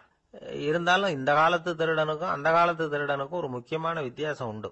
அதாவது அந்த காலத்து திருடன்லாம் நியாயம் அநியாயம் பாக்குறது உண்டு, இந்த காலத்துல அப்படி பாக்குறது இல்லை. அந்த காலத்துல திருட வர்றவங்கள்ட்ட கூட ஒரு தார்மீக உணர்வு உண்டாம். அதாவது அப்போ உள்ள கொள்ளைக்காரங்க எதை களவாடினாலும் சரி, அரிசியை மட்டும் களவாடுறது இல்லையா, அப்படி ஒரு கொள்கை. அதனால பாருங்க, அந்த காலத்து பெண்கள் நகை நட்டுகளை பத்திரமா வைக்கணும்னா பெட்டியில வைக்கிறது இல்ல, அரிசி பானையில போட்டு வச்சு விடுறது. இப்பெல்லாம் பேங்க்ல சேஃப்டி லாக்கர்னு இருக்குல்ல, அது மாதிரி அந்த காலத்துல சேஃப்டி லாக்கருங்கிறது அரிசி பானை. வளையல், மூக்குத்தி, தோடு இப்படி எதுவா இருந்தாலும் அதுல போட்டு பத்திரமா வச்சிருவாங்க. திருடன் அரிசி பானை பக்கம் போறதில்ல. ஏன்னா சாப்பிடுற விஷயத்துல கை வைக்கக்கூடாது, அது பாவம் அப்படின்னு அவன் நினைக்கிறான். திலகரோட மனைவி தபீபாயும் அதே மாதிரி தன்னுடைய ஆபரணங்களை ஒரு அரிசி பானைக்குள்ள போட்டு மூடி வச்சிருந்தாங்களாம். இப்படி இருந்தப்போ ஒரு நாள் ஒரு பிச்சைக்கார பொண்ணு வீடு வீடா பிச்சை கேட்டுக்கிட்டே வந்திருக்குது. திலகர் வீட்டுக்கும் தர்மம் போடுங்க தாயே அப்படின்னு தான் அந்த பொண்ணு. அந்த அம்மா தபீபாய் காதுல இது விழுந்திருக்கு. உடனே கை நிறைய அரிசி அள்ளிட்டு போட்டிருக்கு. பாத்திரத்துல அரிசியை போட்டதுக்கு அப்புறம் தான் தெரியுது, பளிச்சுன்னு கண்ணுல படுது. அதாவது அந்த அம்மாவோட வைர மூக்குத்தி ஒண்ணு அரிசியோட சேர்ந்து அந்த பிச்சைக்கார பொண்ணு பாத்திரத்துல போய் விழுந்துட்டுது. இந்த அம்மாவுக்கு மனசுக்குள்ள குழப்பம், என்ன இப்படி ஆயிட்டுதே, மூக்குத்தி போயிட்டுதே, பிச்சை பாத்திரத்துல இருந்து அதை எப்படி எடுக்கிறது அப்படின்னு தயக்கம். வாயை திறந்து அதை கேட்கறதுக்கும் கூச்சம். திண்ணையில உட்கார்ந்து இருந்த திலகர் இவ்வளவையும் பார்த்துக்கிட்டு இருக்கிறார். மனைவியின் மனசுக்குள்ள நடக்கிற மௌன போராட்டத்தை அவர் நல்லா புரிஞ்சுக்கிட்டாராம். மனைவியை பார்த்து சொன்னாராம், தபீபாய், இது தெய்வ சம்மதம், அவளுக்கு சேர வேண்டிய மூக்குத்தி அவகிட்ட போயிட்டுது, பிச்சை பாத்திரத்துல விழுந்த மூக்குத்தியை எடுக்க வேணாம் அப்படின்னாராம். சரின்னு சொல்லிவிட்டு மேற்கொண்டு எதுவும் சொல்லாம அந்த அம்மா வீட்டுக்குள்ள போயிட்டாங்களாம். இந்த காலத்துல எல்லாம் அது மாதிரி நடக்குமா? வெறும் அரிசியை போட்டுட்டு விவகாரம் பண்ணிட்டு இருக்க மாட்டோமா? ஒரு பெரிய மனுஷன் வீட்டுக்கு ஒரு பிச்சைக்காரன் வந்தான். ஐயா, நாங்க பிச்சைக்காரங்கள்லாம் சேர்ந்து ஒரு சங்கம் வச்சிருக்கிறோம், அதுக்கு நிதி சேர்க்குறோம், அதுக்கு ஒரு 100 ரூபா கொடுத்தீங்கன்னா எங்களுக்கு பெரிய உதவியா இருக்கும் அப்படின்னானா. அதெல்லாம் ஒன்றும் கொடுக்க முடியாது போ அப்படின்னாராம் அவர். அப்படின்னா ஒரு 50 ரூபாயாவது கொடுங்களேன் அப்படின்னு இருக்கான். அதுவும் முடியாதுன்னு சொல்லிவிட்டார். 25 ரூபா அப்படின்னு இருக்கான். எதுவும் முடியாது அப்படின்னாராம். சரிங்க, இவ்வளவு பெரிய வீட்டுக்கு வந்துட்டு வெறுங்கையோட திரும்புறது நல்லா இருக்காது, அதனால சும்மா ஒரு 1 ரூபா மட்டுமாவது கொடுங்க அப்படின்னு இருக்கான் அவன். ஒரு பைசா கூட என்கிட்ட கிடையாது அப்படின்னு விட்டாரான் இவர். அப்படின்னா நீங்க ஒரு காரியம் பண்ணுங்களேன் அப்படின்னானா அவன். என்ன செய்யணும் அப்படின்னு இருக்கார். எங்க சங்கத்துல நீங்களும் ஒரு மெம்பரா சேர்ந்துருங்க அப்படின்னா. ஒரு ஊர்ல ஒரு மன்னர் இருந்தார். புத்தி கூர்மை உள்ள ஒரு மன்னர். பொதுவா மன்னர்களுக்கு சந்தேகம் வந்தா சபையில உள்ள சான்றோர்கள் கிட்ட கேட்டு தெரிஞ்சுக்கிறது தானே வழக்கம். ஆனா இங்க அப்படி இல்லை. மற்றவங்களுக்கு சந்தேகம் வந்தா மன்னர்கிட்ட வந்து கேட்டு தெரிஞ்சுக்குவாங்க. அது மாதிரி கேட்டு தெரிஞ்சுக்கிறதுக்காக ஒரு பெரியவர் ஒரு நாள் வந்தார். அவர் கையில 3 பொம்மைகள் வச்சிருந்தார். 3 ஒரே மாதிரி பொம்மைகள், கொஞ்சம் கூட வித்தியாசம் தெரியல. ஏது இந்த பொம்மைன்னு கேட்டார் மன்னர். எனக்கு வேண்டியப்பட்ட ஒருத்தங்கிட்ட இருந்து இதை வாங்கிட்டு வந்திருக்கிறேன். நான் தான் அவன்கிட்ட இந்த பொம்மையை செஞ்சு கொடுக்க முடியா கேட்டுக்கிட்டேன். அவன் ரொம்ப புத்திசாலி, அவன் தான் இதை செஞ்சு கொடுத்தான். ஆனா அதுல ஒரு சிக்கல் அப்படின்னார். என்ன பிரச்சனைன்னு கேட்டிருக்காரு இவர். நான் அவன்கிட்ட கேட்டது 3 விதமான பொம்மைகளா இருக்கணும்னு கேட்டேன். அவன் என்னடான்னா 3 ஒரே மாதிரியா செஞ்சு கொடுத்துட்டான் அப்படின்னார். அவங்கிட்டயே கேட்கறது தானே அப்படின்னு இருக்காரு இவர். கேட்டேன், அவன் என்ன சொல்றான்னா இது 3 ஒரே மாதிரி பொம்மை கிடையாது, 3 விதம், ஒண்ணுக்கு ஒண்ணு வித்தியாசம் இருக்குது. இந்த 3 பொம்மையும் 3 விதமான நண்பர்களுக்கு உதாரணங்கள் அப்படின்னு சொல்றான். எனக்கு ஒன்றும் புரியல, அதுதான் உங்ககிட்ட வந்தேன் அப்படின்னார். சரி, அந்த பொம்மைகளை இப்படி கொடுங்க அப்படின்னு வாங்கினார் மன்னர். எடுத்துக்கிட்டு உள்ள போனார். கொஞ்ச நேரம் கழிச்சு வெளியில வந்தார். அதுக்கப்புறம் சொன்னார், இத பாருப்பா, அவன் சொன்னது சரிதான், 3 விதம் தான். இது இருக்குதே முதல் பொம்மை, இது உத்தமமான நண்பனுக்கு உதாரணம். இந்த 2வது பொம்மை இது மத்தியமமான நண்பனுக்கு உதாரணம். அந்த 3வது பொம்மை இருக்குதே அது மோசமான நண்பனுக்கு உதாரணம். இதை செஞ்சவன் உண்மையிலேயே பெரிய அறிவாளி தான் அப்படின்னாராம். வந்தவருக்கு ஒன்றும் புரியல. பார்த்தா ஒன்றும் வித்தியாசம் தெரியலையே அப்படின்னு அவன் குழம்பி போய் நிக்கிறான். இப்போ அந்த மன்னர் விளக்கம் கொடுக்கிறார். அந்த 3 பொம்மையையும் எடுத்து முன்னாடி வச்சார். ஒரு மெல்லிய கம்பியை கையில எடுத்தார். அந்த முதல் பொம்மை காதுல விட்டார். கொஞ்ச தூரம் உள்ள போய் அப்படியே நின்னுட்டுது அந்த கம்பி. அப்புறம் 2வது பொம்மை காதுல அந்த கம்பியை விட்டார். அந்த கம்பி என்னாச்சுன்னா அப்படியே அது வாய் வழியா வெளில வந்தது. 3வது பொம்மை காதுல கம்பியை செலுத்தினார். அது நேரா இன்னொரு காது வழியா வெளியில வந்தது. இந்த முதல் வகை இருக்குதே, அது மாதிரியான நண்பர்கள் எப்படி தெரியுமா? நம்ம கஷ்டத்தை அவங்க கிட்ட சொன்னா பேசாம கேட்டுக்குவாங்க. வெளியில அதை யாருகிட்டையும் சொல்லிட்டு இருக்க மாட்டாங்க. வெளியில தெரியாம நமக்கு உதவி பண்ணுவாங்க. செஞ்சுட்டு அதை நான் தான் செஞ்சேன்னு சொல்லிட்டு இருக்க மாட்டாங்க. அதுதான் கம்பி ஒரு காது வழியா போய் உள்ளே நின்னுட்டுது. 2வது பொம்மையில கம்பி என்னாச்சு, ஒரு காது வழியா போய் வாய் வழியா வெளியில வருது. இது மாதிரியான நண்பர்கள் கிட்ட நாம கஷ்டத்தை சொன்னா அதை அவங்க 4 பேர்கிட்ட போய் சொல்லி நமக்காக உதவி கேட்பாங்க. நமக்குன்னு கேட்டு வாங்கி அதை நம்ம கிட்ட கொண்டுட்டு வந்து கொடுப்பாங்க. இவங்க மத்தியமமான நண்பர்கள். 3வது பொம்மையில ஒரு காது வழியா செலுத்துற கம்பி இன்னொரு காது வழியா வெளியில வந்துருது. இது மாதிரியான நண்பர்கள் கிட்ட நம்ம கஷ்டத்தை சொன்னா அவங்க காது கொடுத்து கேட்கறது மாதிரி நடிப்பாங்க. அப்படியே இன்னொரு காது வழியா அதை வெளில விட்டுருவாங்க. அதை பத்தி கவலைப்பட மாட்டாங்க. இதுதான் இந்த பொம்மைகளுக்குள்ள இருக்கிற வித்தியாசம் அப்படின்னு விளக்கம் கொடுத்தாராம் மன்னர். படிக்கிற பிள்ளைங்கள்லயும் இது மாதிரி 3 வகை உண்டு. சில பேர் காதால வாங்கி மனசுல வச்சுக்குவான். சில பேர் காதால வாங்கி பேனாவால எழுதி விடுவான். சில பேர் ஒரு காதால வாங்கி இன்னொரு காதால வெளியில விட்டுருவான். ஒரு பையன் வகுப்புல ஆசிரியர் பாடம் நடத்தும் பொழுது தலையை வேகமா ஆட்டி ஆட்டி கேட்பானா. ஏன்டா இப்படி தலையை இப்படி ஆட்டுற அப்படின்னு கேட்டிருக்கான் பக்கத்துல இருந்தவன். தலையை ஆட்டினா தாண்டா ஒரு காது வழியா உள்ள போறது இன்னொரு காது வழியா வெளியில வேகமா வெளில போகும் அப்படின்னானா அந்த பையன். ஆந்திர நாட்டுல ஒரு அரசர் இருந்தார். அந்த அரசர்கிட்ட ஒரு அமைச்சர் இருந்தார். அந்த அமைச்சர் பேரு ராயண பாஸ்கர். அவர் ஒரு பெரிய அறிவாளி. அது மட்டும் இல்ல, மிகச்சிறந்த கொடையாளி. யார் எது கேட்டாலும் இல்லைன்னு சொல்ல மாட்டாராம். அதன் காரணமாவே அவர்கிட்ட இருந்த செல்வம் நாளுக்கு நாள் குறைஞ்சிக்கிட்டே வந்துட்டுதான். கடைசியில குடும்பத்துக்குன்னு எதுவும் வைக்காமலே அவர் போய் சேர்ந்துட்டார். மகனும் இறந்துட்டார். அந்த குடும்பத்துல மிஞ்சி இருந்தது அவருடைய மருமகள், ஒரு பேரன், அவ்வளவுதான். இருந்த ஒரே சொத்து பழுதடைஞ்ச ஒரு வீடு. அந்த அம்மா மற்ற வீடுகளில் வேலை செஞ்சு தன்னுடைய பிள்ளைய படிக்க வச்சுக்கிட்டு வராங்க. அந்த புள்ள ஒரு பெரிய வள்ளலுடைய பேரன்கிறது அந்த பள்ளி வாத்தியார்களுக்கும் தெரியும். அதனால அவங்களும் இவங்கிட்ட கொஞ்சம் அன்பாவும் அக்கறையாவும் பழகி பாடம் சொல்லி கொடுத்துக்கிட்டு இருக்கிறாங்க. ஒரு நாள் ஒரு புகழ்பெற்ற கவிஞர் ஒருத்தர் அந்த பள்ளிக்கூடத்துக்கு வந்திருக்கிறார். ஆசிரியர்கள் கிட்ட பேசிக்கிட்டு இருந்தப்ப ஒரு செய்தியை சொன்னாராம். ராயண பாஸ்கர்ங்கிற வள்ளல் எனக்கு நிறைய உதவிகள் செஞ்சிருக்கார், என்னை பாராட்டி பரிசுகள்லாம் கொடுத்துருக்கிறார். அந்த வள்ளல் வாழ்ந்த கிராமத்தை பார்க்கணுங்கிறதுக்காக தான் இப்போ இங்கே வந்திருக்கிறேன் அப்படின்னாராம். ஆசிரியர் உடனே இந்த பையனை கூப்பிட்டு, இதை பாருங்க, இவன் யாரு தெரியுமா, நீங்க குறிப்பிடுகிற அந்த வள்ளலின் பேரன் அப்படின்னு அறிமுகப்படுத்தினாராம். கவிஞரின் கண்கள்ல ஆனந்த கண்ணீர். அந்த பரவச நிலையிலேயே அந்த வள்ளலை பற்றி கவி பாட ஆரம்பிச்சுட்டாராம். இந்த சின்ன பையன் அதை கேட்டிருக்கிறான். உடனே என்ன பண்ணான் தெரியுமோ, தன் கையில் அணிஞ்சிருந்த ஒரு பொன் வளையலை கழட்டி அந்த கவிஞருக்கு பரிசா கொடுத்துட்டானாம். எல்லாருக்கும் ஆச்சரியம். தாத்தா இருக்கும் நிலையில கொடுத்தார், பேரன் இல்லாத நிலையிலையும் கொடுக்கறான். பையனை எல்லாரும் பாராட்டினாங்களாம்.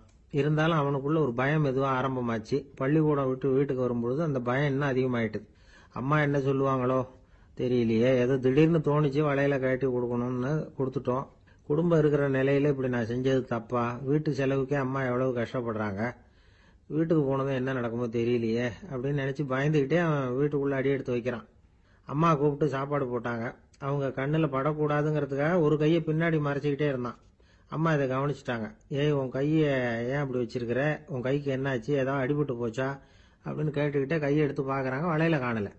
வளையல் எங்க அப்படின்னு கேட்கறாங்க. இவன் தயங்கிக்கிட்டே நடந்ததை சொல்றான்.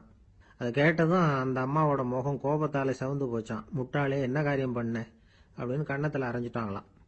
அம்மா, என்ன அடிக்காத, ஏதோ தெரியாம தப்பு பண்ணிட்டேன் அப்படின்னு இருக்கான். மகனே, வளையல கொடுத்ததுக்காக நான் உன்னை அடிக்கல, அப்படிங்க பின்ன எதுக்கு அடிச்சேன்னு கேட்டிருக்கான்.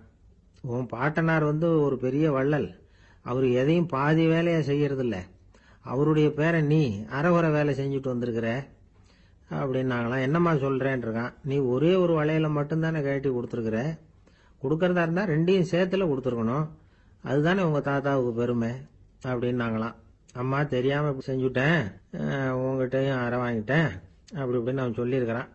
இப்போ அம்மா கொஞ்சம் இருங்க, அந்த கவிஞர் இன்னைக்கு நம்ம ஊர்ல தான் தங்கி இருப்பார், நாளைக்கு காலையில தான் அவர் எங்க இருக்காருன்னு விசாரிச்சு இன்னொரு வளையலையும் கொடுத்துட்றேன் அப்படின்னு இருக்கான். மகனே, நல்ல செயல்களை எல்லாம் நாளைக்குன்னு ஒத்தி போடாத, நாளைக்கு என்ன நடக்குங்கிறது யாருக்கு தெரியும், இப்பவே போ, எங்க இருக்காருன்னு பாரு அப்படின்னு இருக்காங்க. மகன் புறப்பட்டான். பள்ளி ஆசிரியர்கிட்ட போய் கேட்டானான் அந்த கவிஞர் எங்க இருக்காருன்னு. அவர் சொன்னாராம். உடனே போய் அவர் இருக்கிற இடத்துல கதவை தட்டியிருக்கான். ராத்திரி நேரத்தில் இவனை கண்டதும் அவருக்கு ரொம்ப ஆச்சரியம். இவன் இன்னொரு கை வளையலையும் எடுத்து நீட்டியிருக்கான். அவர் திகைச்சு போய் நிற்கிறார். அவரால் என்ன பண்றதுன்னே தெரியல. ஆனந்த கண்ணீர். இது பெரியவர்கள் கூற கேட்ட ஒரு வரலாறு. இன்னைக்கு இப்படிப்பட்டவங்களை பார்க்க முடியுமா? வறுமை வள்ளல் தன்மையை ஒன்று செய்து விடாதுங்கிறதுக்கு இது ஒரு உதாரணம். ஒருத்தன் இன்னொருத்தனை பார்த்து கேட்டானா, எங்க தாத்தா உங்க தாத்தாவுக்கு 100 ரூபா கடன் கொடுத்திருக்கிறார், அதை எப்ப திருப்பி கொடுக்க போறேன்னு. கவலைப்படாத, எங்க பேரன் அதை உங்க பேரன்ட்ட திருப்பி கொடுத்துருவான் அப்படின்னு நானா. ஒரு கணவன் மனைவி எப்ப பார்த்தாலும் அவங்க 2 பேருக்கும் இடையில சண்டை வந்துகிட்டே இருந்தது. இதுல என்ன ஆச்சரியங்கிறீங்களா? நான் அதுக்காக சொல்ல வரல, இது வேற விஷயம். அதாவது சண்டை போடாம இருக்கிறதுக்கு வழி சொல்ற தகவல் இது. நான் சொன்ன அந்த கணவன் மனைவி எப்படின்னா, கணவன் ஒரு வார்த்தை சொன்னா மனைவி கிட்ட இருந்து 2 வார்த்தை பதிலா வரும்.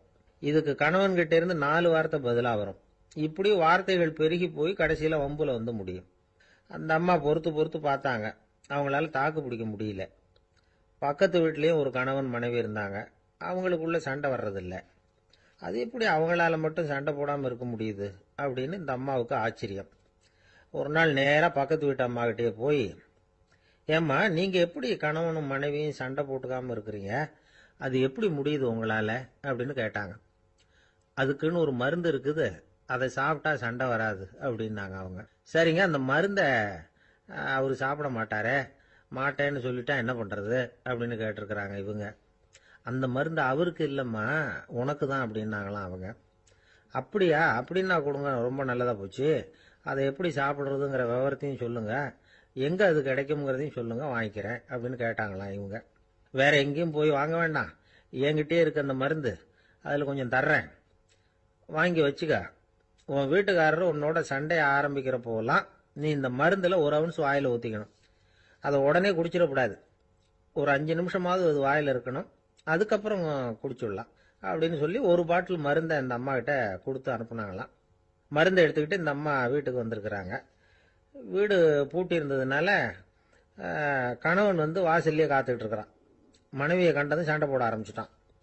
வீட்டை பூட்டிவிட்டு எங்கே போய் தொலைஞ்ச, எவ்வளவு நேரமாக ஒரு மனுஷன் வாசல்லையே காத்துட்டு கிடக்கிறது, அப்படி இப்படின்னு கத்த ஆரம்பிச்சிட்டான். மனைவி இதுக்கு பதிலே சொல்லலை.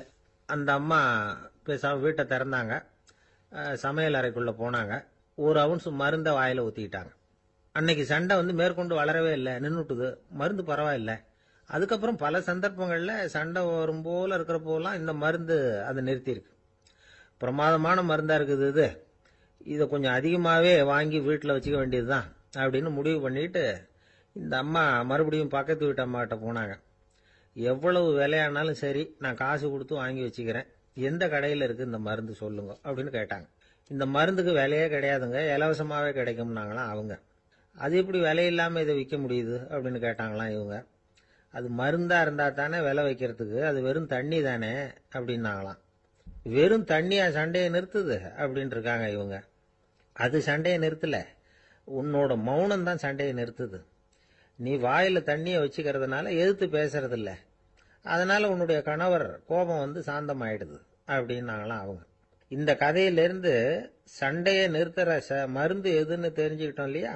ஒருத்தர் என்ன பண்ணாரு, பாட்டிலில் வந்து தண்ணியை ஊற்றி வச்சுக்கிட்டு அவர்கிட்ட வர்றவங்களுக்கெல்லாம் இதை சிபாரிசு பண்ணலாம்னு நினைச்சிட்டு உட்காந்துருந்தார். ஒரு அம்மா வந்தாங்க.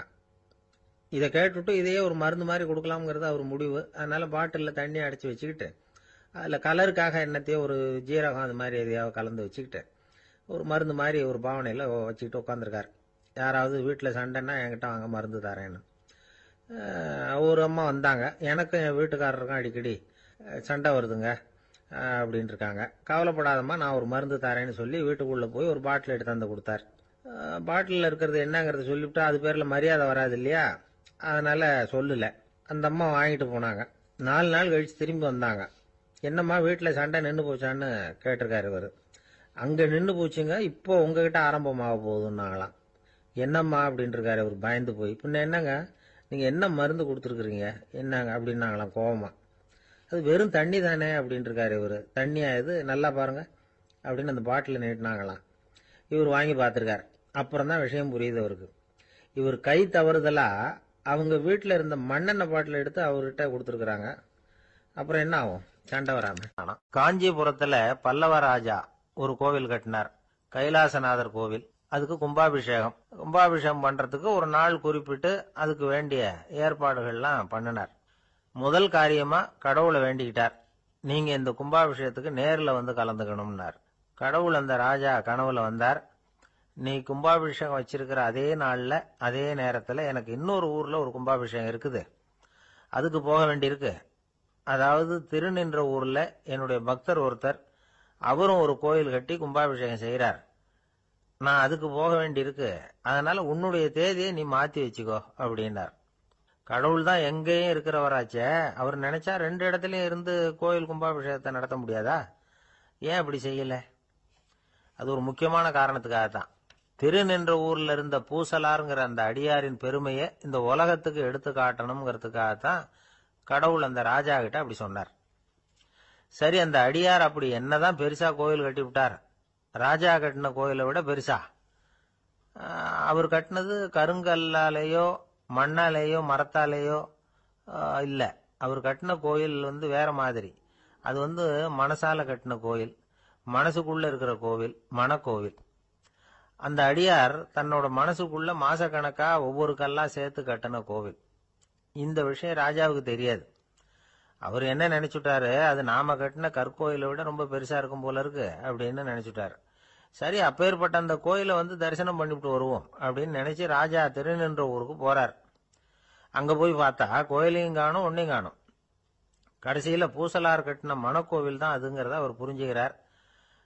உடனே அந்த அடியாரின் காலில் விழுந்து வணங்குறார். அவரோ, இது மனசால முயன்ற கோவில், இதுக்கு இத்தனை பெருமையா அப்படின்னு ஆச்சரியப்படுறார். இதுல ஆச்சரியப்படுறதுக்கு ஒண்ணும் இல்ல. ஆண்டவன் விரும்புறது அகபக்தியையே தவிர புற தோற்றங்களே அல்ல. இதை நாம புரிஞ்சுக்கிட்டோம்னா நமக்குள்ள எந்த வேறுபாடுகளும் வர்றதுக்கு வழியே இல்லை. இன்னொரு ராஜா இருந்தார். அவரு ஆண்டவனுக்கு படைக்கிறதுக்காக ஒரு தார் நல்ல செவ்வாழைப்பழமா எடுத்துக்கிட்டு போகணும்னு நினைச்சார். அதனால முத நாளே அதை வாங்கிட்டு வர சொன்னார் வேலைக்காரங்கிட்ட. வேலைக்காரன் போனான், கடத்தெருவில் ஒரு தார் பழம் வாங்கினான். வர்ற வழியில அவன் குடிசை. அப்படியே எட்டி பார்த்துட்டு போவோமேன்னு நினைச்சான். போனான். அங்க இவனோட குழந்தை பாவம் பசியால கத்திட்டு இருக்கு. இவன் பார்த்தான், இவ்வளவு பெரிய தாரில் ஒரு 2 பழம் எடுத்தா தெரியவா போகுது அப்படின்னு நினைச்சு ஒரு 2 பழத்தை பிச்சு அந்த குழந்தைகிட்ட கொடுத்தான். அது அதை வாங்கி வயிறார சாப்பிட்டுது. பசி அடங்குச்சு. விளையாட போயிட்டுது. இவன் அதுக்கப்புறம் வாழைப்பழத்தை எடுத்துக்கிட்டு அரண்மனைக்கு வந்தான். 2 பழம் பிச்சிருக்கிறது ராஜாவுக்கு தெரிஞ்சு போச்சு. இவன் உண்மையை சொல்லிவிட்டான். உடனே ராஜா, கடவுளுக்கு படைக்க வேண்டிய பொருளை குழந்தை வந்து எச்சில் பண்ண விட்டுருக்கியே அப்படின்னு சொல்லி அவனை கட்டி வச்சு சாட்டையால் அடிச்சார் பாவம். மறுநாள் பழத்தை கோயிலுக்கு எடுத்துட்டு போனார். கடவுள் முன்னாடி வச்சார். கடவுள் கண்ணை திறந்து பார்த்தார். பழம்லாம் அழுகி இருக்குது. என்ன இது அழுகி போன பழம் அப்படின்னார். ராஜா முழிச்சார். நல்லா தானே இருந்தது அப்படின்னு நினைச்சார். அப்போ கடவுள் அந்த ராஜா கிட்ட சொன்னாராம், இத பாருப்பா, இந்த தாரில் 2 பழம் தான் நல்ல பழம். அந்த 2 பழங்களையும் நேத்துக்கே நான் சாப்பிட்டுட்டேன் அப்படின்னாராம். அப்பதான் ராஜாவுக்கு புரிஞ்சுது, ஏழை குழந்தையின் பசியை தீர்க்கறதுக்காக உதவுன அந்த 2 பழம் தான் இறைவன் சாப்பிட்ட பழம்னு. இறைவன் இருக்கிற இடம் எது? இதுதான். உங்க பையன் எப்படி சார் இருக்கான் அப்படின்னு விசாரிச்சார் ஒருத்தர். அவன் என்ன சார், எதை சொன்னாலும் காதில் வாங்க மாட்டேங்கிறான், அவன் பாட்டுக்கு போறான் வர்றான் அப்படின்னு சொல்லி அழுத்துக்கிட்டார் அப்பா. பெரியவங்க சொல்றத சின்ன பிள்ளைங்க கேட்கறது இல்லைங்கிறது ஒரு குறை.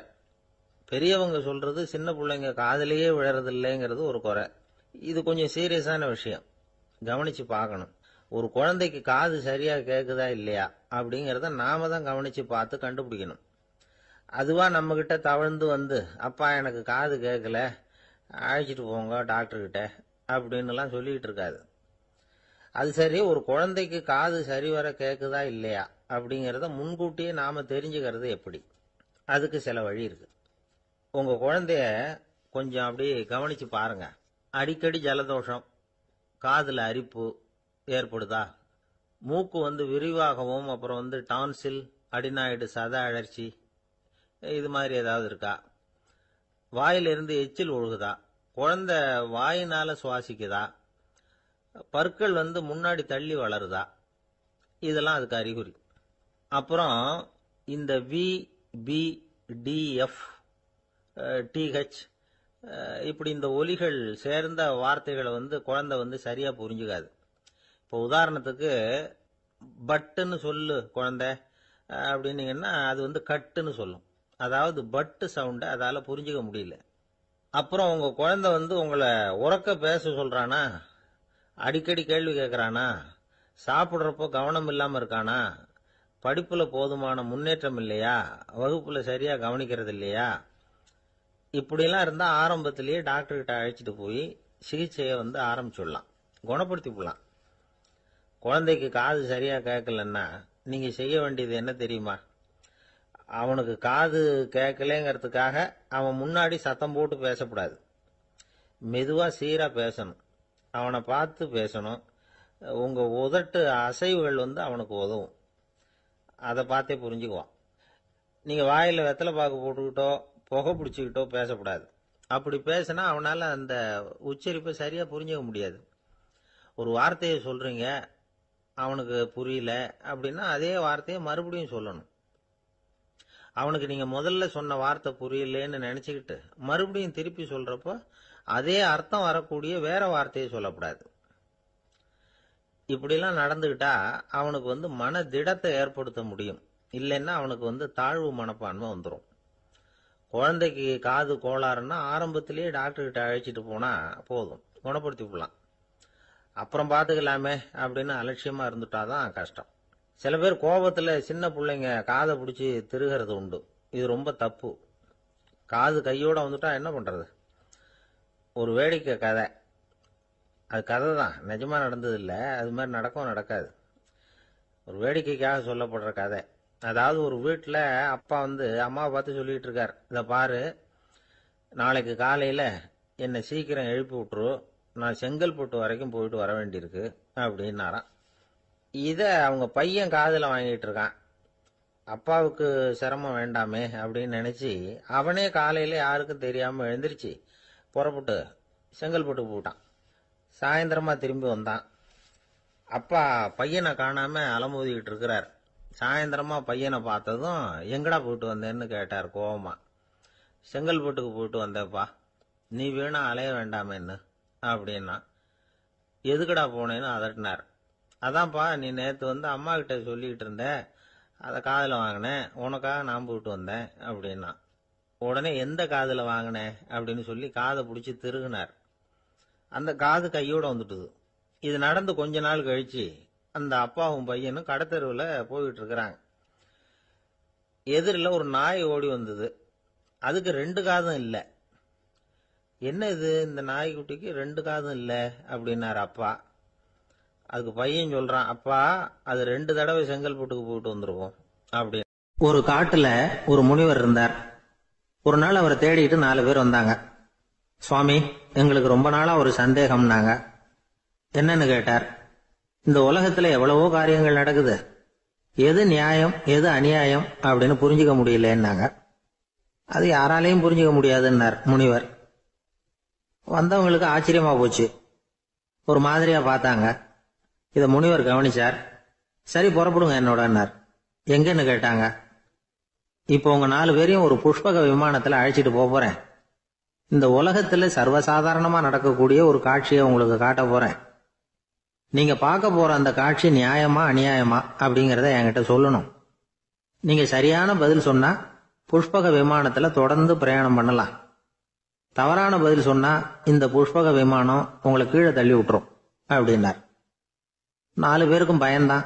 இருந்தாலும் முனிவர் கூப்பிடுறாரு அப்படின்னு சொல்லி புறப்பட்டாங்க. அவங்க எல்லாரும் புறப்பட்டு ஒரு காட்டு வழியா போயிட்டு இருக்கிறாங்க புஷ்பக விமானத்துல. அங்க நடக்கிற ஒரு காட்சியை காட்டுறார் முனிவர். அதோ அங்க பாருங்கன்னார். அந்த விமானத்துல இருந்தபடியே எல்லாரும் கீழே குனிஞ்சு பாக்குறாங்க. அங்க ஒரு தாய் புலி அப்பதான் குட்டி போட்டிருக்கு. குட்டிகளை ஈன்ற உடனே பசிக்கு இறை தேடி அந்த பக்கமா வருது. அதே நேரம் ஒரு தாய் மான், அதுவும் அப்பதான் குட்டி போட்டிருக்கு. அதுவும் இதே மாதிரி குட்டிகளை ஈன்ற உடனே பசிக்கு இறை தேடி அந்த பக்கமா வருது. இப்ப அந்த புலி அந்த மானை அடிச்சு போட்டுடுது. அதுவும் சாப்பிடுது, குட்டிகளுக்கும் கொடுக்குது. இப்போ அந்த புலிக்குட்டிகள் முகத்துல மகிழ்ச்சி, தாயை இழந்த அந்த மான் குட்டிகள் முகத்துல துக்கம். இப்போ அந்த முனிவர் 4 பேர்கிட்டையும் கேட்கிறார், நீங்க இங்க பாத்தீங்களே, இதுல எது நியாயம் எது அநியாயம்? ஒவ்வொருத்தரா சொல்லுங்க. உங்க பதில் சரியில்லைன்னா இந்த விமானம் உங்களை கீழே தள்ளி விட்டுரும். சொல்லுங்க பார்க்கலாம்னார். முதல்ல ஒருத்தன் சொன்னான், அந்த புலி செஞ்சது சரிதாங்க. அது பசிக்கு அதுதான் ஆகாரம். தன்னுடைய பசிக்கு தானே இறை தேடிக்கிட்டுது. அதுல என்ன தப்பு? அவ்வளவுதான். அதனால புலி செஞ்சது நியாயம்தான் அப்படின்னா. அவ்வளவுதான், அந்த விமானம் அவனை அப்படியே கீழே தள்ளி விட்டுட்டுது. அதனால அவன் கொடுத்த பதில் சரியில்லை அப்படிங்கிறது புரிஞ்சு போச்சு. இப்ப 2வது ஆள் சொன்னான், புலி செஞ்சது பாவம். அந்த தாய்மான் என்ன தப்பு பண்ணிச்சு? இப்ப அந்த குட்டிகளுக்கு யாரு ஆதரவு? அதனால புலி செஞ்சது அநியாயம் அப்படின்னா. அவ்வளவுதான், அவனையும் கீழே தள்ளி விட்டுடுது அந்த விமானம். இந்த பதிலும் சரியில்லை அப்படின்னு ஆயிட்டுது. இப்ப 3வது ஆள் வந்தான். முதல்ல 2 பேர் கீழே விழுந்ததை பார்த்துக்கிட்டு இருந்தான். அதனால அவன் சொன்னான், 2மே நியாயம்தாங்க. புலி இறை தேடினதும் இயற்கை, அதுக்கு மான் இறையானதும் இயற்கை. அதனால இதுல ஒன்றும் தப்பு இல்லைன்னா. அவ்வளவுதான், அவனையும் அந்த விமானம் கீழே பிடிச்சி தள்ளி விட்டுது. இப்ப 4வது ஆள் வந்தான். முனிவர் கேட்டார், நீயாவது சொல்லுப்பா, இந்த செயல்ல எது நியாயம்னார். அவன் தெளிவா பதில் சொன்னான். அதாவது என்ன சொன்னான்னா, எனக்கு தெரியல அப்படின்னா. அவனை விமானம் கீழே தள்ளல, சௌரியமா அழைச்சிட்டு போட்டுது. இவனும் பிரயாணம் சௌக்கியமா பண்ணானான். ஆக இதுதான் சரியான பதில்ங்கிறத முனிவர் உணர்த்தினார். இந்த கதையிலிருந்து நாம புரிஞ்சுக்க வேண்டியது என்னன்னா, இந்த உலகத்துல எவ்வளவோ காரியங்கள் நடக்குது. அதெல்லாம் ஏன் அப்படி நடக்குதுங்கிறதுக்கு எப்பேற்பட்ட பண்டிதராலும் பதில் சொல்ல முடியாது. தெரியாததை தெரியாதுன்னு ஒத்துக்கிட்டா வாழ்க்கை பிரயாணம் சுகமா இருக்கும். அதனால தேவையில்லாத விஷயங்களை புரிஞ்சுக்கிறதுக்கு நேரத்தை செலவு பண்ணிட்டு இருக்க கூடாது. வாழ்க்கையை குழப்பிக்க கூடாது. வாழ்க்கைக்கு தேவையானது என்னவோ அதை மட்டும் புரிஞ்சுக்கிட்டா போதும். இந்த காலத்து ஆள் ஒருத்தன் ஒரு பெரியவரை தேடி வந்தான். ஐயா, ஒரு சந்தேகம்னா. என்ன உன்னுடைய சந்தேகம்னார். பகுத்தறிவுன்னா என்ன, விதின்னா என்ன அப்படின்னு கேட்டான். இதுக்கு அவரு, இப்ப உன்னுடைய வலது கால தூக்குன்னார். தூக்கணும். சரி, இப்ப உன்னுடைய வலது கால கீழே இறக்காம உன்னுடைய இடது காலையும் தூக்குன்னார். தூக்கணும். பொத்துன்னு கீழே விழுந்துட்டான். பெரியவர் சொன்னார், உன்னால ஒரு கால தூக்க முடிஞ்சுது, அதுதான் பகுத்தறிவு. 2 கால்களையும் ஒரே சமயத்துல தூக்குனா அடிபடும் அப்படிங்கிறது தான் விதி அப்படின்னு விளக்கம் கொடுத்தார். இவன் தன்னுடைய விதியை நொந்துகிட்டே இடுப்பை பிடிச்சிக்கிட்டு அங்கிருந்து நடந்து போயிட்டான். ஒரு தந்தை தன்னோட பிள்ளைய ரொம்ப தைரியசாலியா வளர்க்கணும்னு ஆசைப்பட்டார். அதுக்காக அவனை கூப்பிட்டு உட்கார வச்சு இப்படி உபதேசம் பண்ணார். இதை பாருப்பா, நான் உன்னாட்டம் இருக்கிறப்போலாம் எதுக்கும் பயப்பட மாட்டேன், ரொம்ப துணிச்சலா இருப்பேன். ஒரு நாள் ஒரு அப்பாவி எலிய ஒரு பூனை துரத்திட்டு ஓடிச்சு. நான் உடனே என்ன செஞ்சேன் தெரியுமா? அந்த பூனையை பிடிச்சேன், அது வாலில் ஒரு பட்டாசு சரத்தை கட்டினேன், கொளுத்தி விட்டேன், படபடன்னு வெடிக்க ஆரம்பிச்சுட்டுது. அது துள்ளிக்கிட்டு அங்கேயும் இங்கேயும் ஓடி இருக்கு பாரு ஓட்டம், ரொம்ப தமாஷு அப்படின்னார் அப்பா. இப்படி சொல்லிவிட்டு பையனை பார்த்து, இதை கேட்கறதுக்கு உனக்கும் துணிச்சல் வருதா, நான் என்னுடைய செயலை நீ கேட்கறப்ப உனக்கு துணிச்சல் வருதா அப்படின்னு கேட்டார். வருதுன்னா பையன். எப்படின்னா அப்படிங்கிற விவரத்தையும் சொன்னான் அவன். அதாவது எலிய விரட்டினத்துக்காக பூனை வாலில் பட்டாசு கொளுத்துனீங்க நீங்க, பூனையை விரட்டினத்துக்காக உங்க கழுத்துல பட்டாசு சரத்தை மாட்டினா என்னன்னு தோணுது எனக்கு அப்படின்னு நான் பையன். பையனோட துணிச்சல் அப்பாவே நடுங்க வச்சுட்டுது. அது சரி, ஒரு அப்பா பிள்ளைக்கு இப்படியா உபதேசம் பண்றது? எல்லாருக்கிட்டையும் அன்பா பழகிறது எப்படி அப்படின்னு சொல்லி கொடுக்கணும். பிஞ்சு உள்ளங்கள்ல நஞ்ச தூவலாமா? ஒரு நாள் விநாயகர் ஒரு பூனையோட விளையாடிக்கிட்டு இருந்தாராம். அப்படி ஆசையா விளையாடிக்கிட்டு இருந்தப்ப அவரோட கை நகம் தவறுதலா பூனையோட முகத்துல பட்டுட்டுதான். அது ஒரு சின்ன கீறலை உண்டாகி விட்டுது. அப்பா அவர் அதை ஒரு பெருசா நினைக்கல. கொஞ்ச நேரத்துக்கு அப்புறம் விநாயகர் வீட்டுக்கு வந்தார். அவங்க அம்மா பார்வதி தேவியை பார்த்தார். பார்வதி தேவி கன்னத்துல விரலால கீறினது மாதிரி ஒரு அடையாளம் இருந்தது. விநாயகருக்கு அதிர்ச்சி, ஆச்சரியம். நம்ம அம்மா இந்த உலகத்துக்கே தாயார், அப்பேற்பட்ட அவங்க முகத்திலேயே கீறலை உண்டாக்கக்கூடியவங்க யாரா இருக்க முடியும் அப்படின்னு யோசனை பண்ணார். தாயே, உன்னுடைய கன்னத்தில் இந்த வடு எப்படிம்மா ஏற்பட்டதுன்னு கேட்டார். குழந்தாய், இது நீ செஞ்ச காரியம்தான்ப்பா, உன்னுடைய கை நகம் கீறினதுனால ஏற்பட்ட வடுதான் இது அப்படின்னாங்க அவங்க. விநாயகர் திடுக்கிட்டு போட்டார். எப்படிம்மா அது? நான் எந்த காலத்திலையும் ஒன்று அப்படி கீறினதாக எனக்கு நினைவு இல்லையே அப்படின்னார். இன்னைக்கு காலையில் ஒரு பூனையை கீறினதை நீ மறந்துட்டியா அப்படின்னாங்க அந்த அம்மா. விநாயகர் திகைச்சு போய் நின்னார். பார்வதி தேவி சொன்னாங்க, இதை பார்ப்பா, இந்த உலகத்தில் இருக்கக்கூடிய எல்லா உயிர்கள்லேயும் நான் இருக்கிறேன், நான் தான் இந்த உலகமாக ஆகியிருக்கிறேன்.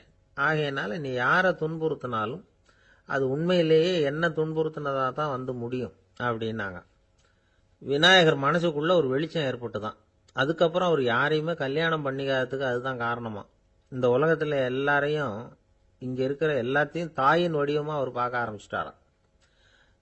குருதேவர் ராமகிருஷ்ணர் இந்த கதையை எடுத்து சொல்லியிருக்கிறார். நபிகள் நாயகம் ஒரு தடவை ஒரு நாற்காலியில உட்காந்து என்னமோ யோசனை பண்ணிட்டு இருந்திருக்கிறார். அப்ப அவரோட உடையில ஒரு கீழ்ப்பகுதி தரையில படிஞ்சு கிடந்திருக்குது. அங்க விளையாடிக்கிட்டு இருந்த ஒரு பூனை அது மேல வந்து படுத்து தூங்கி போயிடுச்சு. தொழுகை செய்ய வேண்டிய நேரம் வந்துட்டது. நபிகள் நாயகம் எழுந்திருக்க பார்த்தார். அப்போதான் பூனை தன்னோட உடை மேல படுத்து தூங்கிட்டு இருக்கிறது கண்ணில் படுது. பூனையோட தூக்கத்தை கலைக்க விரும்பல அவர். தன்னுடைய சகோதரியை கூப்பிட்டார். ஒரு கத்திரிக்கோல் எடுத்துட்டு வர சொன்னார். பூனை படுத்திருந்த உடை பகுதி மட்டும் இருக்குல்ல, அதை மட்டும் அதோட கத்திரிச்சு விட்டுட்டு அதுக்கப்புறம் அவர் எழுந்திரிச்சு தொழுகைக்கு போனாராம். அதாவது பிற உயிர்கள் கிட்ட எப்படி அன்பு காட்டணுங்கிறத பெரியவங்க எவ்வளவோ விதத்துல நமக்கு எடுத்து காட்டியிருக்கிறாங்க. இருந்தாலும் எத்தனை பேர் மனசுல அதெல்லாம் உரைச்சிருக்குது? நாமளும் நம்ம ட்ரெஸ் மேல ஒரு பூனை படுத்திருந்தா ஒரு கத்திரிக்கோலை தான் தேடுவோம், எடுத்துட்டு வர சொல்லுவோம். துணியை வெட்டுறதுக்கு பதிலாக இல்லை அதோட வாழை வெட்டினா என்ன அப்படின்னு தோணும். ஒரு ஆள் ரொம்ப பிரியமா ஒரு பூனையை ஆத்துல குளிப்பாட்டிக்கிட்டு இருந்தானா. எப்படி? அந்த பூனையை ஆத்து தண்ணியில அமுக்கி அமுக்கி குளிப்பாட்டிக்கிட்டு இருக்கிறான். அந்த வழியா போன பெரியவர் ஒருத்தர் இதை பார்த்தார். இதை பார்ப்பா, பூனையை அது மாதிரி ஆத்து தண்ணியில அமுக்கி குளிப்பாட்டாத, மூச்சு திணறி செத்து போடும் அப்படின்னு அட்வைஸ் பண்ணார். நீ போய் அவன் வேலையை பார்த்துக்கிட்டு, எனக்கு எல்லாம் தெரியும்னா இவன். சரின்னு அவர் போயிட்டார். கொஞ்ச நேரம் கழிச்சு அவரே அந்த வழியா திரும்பி வந்துகிட்டு இருந்தார். ஆத்துல பூனையை குளிப்பாட்டிக்கிட்டு இருந்தவன் அழுதுட்டு உட்காந்துருக்கிறான். பக்கத்துல அந்த பூனை செத்து கிடக்குது. இதை பார்த்தார் பெரியவர். நான் தான் அப்பவே சொன்னேனே அந்த பூனையை ஆத்துல நினைக்காதேன்னு, அதை கேட்டிருந்தா அப்படி ஆயிருக்குமா அப்படின்னார். அந்த ஆள் கோபமா இவரை முறைச்சு பார்த்தான். அட போய்யா, இந்த பூனை ஆத்துல குளிச்சதுனால ஒன்றும் செத்து போகல, குளிச்சதுக்கு அப்புறம் அதோட உடம்பு ஈரமா இருக்குதுன்னு அதை புழிஞ்சேன், அதனாலதான் இப்படி ஆயிட்டுது அப்படின்னு நானா. ஒரு தீக்குச்சி தீப்பெட்டியை பார்த்து கேட்டுதான், நாம் 2 பேரும் தானே உரசிக்கிறோம், ஆனால் நான் மட்டும் தீப்பிடிச்சி எரிஞ்சு போகிறேன், நீ அப்படியே இருக்கிறியே அப்படின்னு தான். அதுக்கு தீப்பெட்டி சொல்லியிருக்குது, உனக்கு தலையில் கணம் இருக்குது அதனால் அழிஞ்சு போகிற அப்படின்னு தான். எப்படி இருக்கு பாருங்க இந்த பதில். தலையில் கணம் உள்ளவங்க யாருமே சரியாக இருக்க முடியாது. எவ்வளவு பெரியவங்களாக இருந்தாலும் சரி, ரொம்ப கஷ்டம்தான் அது. கர்வம்ங்கிறது கூடவே கூடாது. இதை விளக்கறதுக்கு மகான் ஒருத்தர் ஒரு சம்பவத்தை சொல்கிறார். அர்ஜுனன் தீர்த்த யாத்திரை பண்ணானா. அப்போ தென்னிந்தியாவுக்கு வந்திருக்கிறான். ராமேஸ்வரத்துக்கு போனப்போ அங்கே இலங்கைக்கு கல்லுலாம் அடுக்கி போடப்பட்டிருந்த பாலத்தை பார்த்தானா. ஒரு சின்ன குரங்கு அதுக்கு பக்கத்தில் விளையாடிக்கிட்டு இருந்திருக்கு. அதை பார்த்துட்டு அர்ஜுனன் சிரிச்சிருக்கான். ஏன் சிரிக்கிறேன்னு கேட்டிருக்கு அந்த குரங்கு. ராமன் மிகச்சிறந்த வில் வீரன். அப்படி இருக்கிறப்போ அவன் இலங்கைக்கு அம்புகளாலேயே ஒரு பாலம் கட்டியிருக்கலாம். அதை விட்டுட்டு போயும் உன்ன மாதிரி குரங்குகளை துணையாக வச்சுக்கிட்டு இப்படி ஒரு கருங்கல் பாலத்தை கட்டியிருக்கிறானே அப்படின்னு நானா. அம்புகளால் பாலம் கட்ட முடியுமா அப்படின்னு கேட்டுதான் குரங்கு. ஏன் முடியாது, என்னால் முடியுமேன்னு இருக்கான் அர்ஜுனன். அம்பால் பாலம் கட்டலாம், இருந்தாலும் என்ன மாதிரி குரங்குகள் ஏறி நடந்தா அது தாங்குமா? அதனால தான் ராமர் கருங்கல் பாலமே கட்டினார் அப்படின்னுது குரங்கு சொல்லிச்சான். அப்படியே சொல்கிற, நான் வேணும்னா இப்போ அம்புகளாலேயே ஒரு பாலத்தை கட்டுறேன், நீ அது மேலே ஏறி நடந்து பார். பாலம் விழுந்துட்டுதுன்னா நான் தீ மூட்டி அதில் குதித்து உயிர் தியாகம் பண்ணி விடுறேன் அப்படின்னு நான் ரொம்ப கோபமாக. உடனே அந்த சின்ன குரங்கு பெரிய உருவம் எடுத்துட்டு தான் கையில் கதையோடு அர்ஜுனன் முன்னாடி நிற்கிறான் அனுமன். பார்த்தா, என்னுடைய தலைவர் ராமரையா இழிவாக பேசுகிற, நீ இப்போ பாலம் கட்டு, நான் என்னுடைய பலத்தை காட்டுறேன் அப்படின்னு அனுமன். அர்ஜுனன் தன்னுடைய காண்டிபத்தை எடுக்கிறான், சரமாரியா அம்புகளை விடுறான். அதெல்லாம் ஒன்னோட ஒன்று கோத்துக்கிட்டு அப்படியே பாலம் மாதிரி நிற்கிது. அர்ஜுனன் தலை நிமிர்ந்து நின்னான். அனுமன் உயர கிளம்பி அங்கேருந்து பாலத்தில் பொத்துன்னு இறங்கினான். பாலம் அப்படியே நொறுங்கி போச்சு தூள் தூளா. என்ன அர்ஜுனா, இப்போ என்ன செய்ய போற அப்படின்னா ஏளனமா. அர்ஜுனன் தலையை தொங்க போட்டுக்கிட்டான். சொன்னபடி தீ மூட்டி அதில் குதிக்கிறதுக்காக 3 தடவை சுற்றி வந்தான். அப்போது கிருஷ்ணர் அங்கே வந்தார். என்ன அர்ஜுனா, என்ன நடக்குது, என்ன இது அப்படின்னு ஒன்றும் தெரியாத மாதிரி கேட்டார். அர்ஜுனன் வாயை திறக்கிறதுக்கு முன்னாடி அனுமன் வாயை திறந்தான், நடந்ததை சொன்னான். அர்ஜுனன் சவால் விட்டபடி உயிர் திறந்தே ஆகணும்னா அனுமன். கிருஷ்ணர் யோசனை பண்ணார். நல்லது, இந்த சவால் விட்டதுக்கும் நடந்ததுக்கும் யார் சாட்சி? பெரியவர் ஒருத்தரை சாட்சியாக வச்சுக்கிட்டல்லவா நீங்கள் இந்த போட்டியை நடத்தியிருக்கணும் அப்படின்னார். அதனால் என்ன, இப்போ மறுபடியும் அந்த போட்டியை நடத்திவிட்டா போச்சு, என்னால் அந்த அம்பு பாலத்தை நொறுக்க முடியாதா அப்படின்னா அனுமன். சரி, இப்போ மறுபடியும் அது நடக்கட்டும்னார் கிருஷ்ணர். அர்ஜுனன் அம்பு பாலம் அமைச்சான். அனுமன் ஏறி குதிச்சான். பாலம் அசைஞ்சு கொடுக்கவே இல்லை, அவ்வளோ உறுதியாக இருக்குது. இப்போ அனுமன் தலையை குனிஞ்சுக்கிட்டான். அர்ஜுனன் நன்றியோடு நிமிர்ந்து பார்த்தான். கிருஷ்ணருடைய தோள்கள்லேயும் முதுகள்லேயும் ரத்தம்.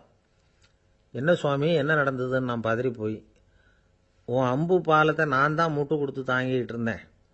அனுமன் குதிச்சப்போ என் மேலே ஏற்பட்ட காயங்கள் இவை. பின்ன உன்னுடைய அம்பு பலத்தினாலேயா பாலம் நின்னுதுன்னு நினைக்கிற அப்படின்னாராம்.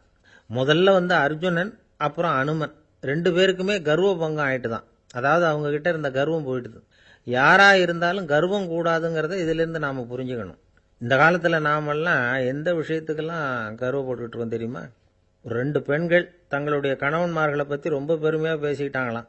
அதுல ஒரு அம்மா சொல்லியிருக்கு, என் வீட்டுக்காரர்கிட்ட எந்த சப்ஜெக்ட் கொடுத்தாலும் சரி அந்த விஷயத்தை பத்தி அழகா 1 மணி நேரம் பேசுவார் அப்படின்னாங்களாம்.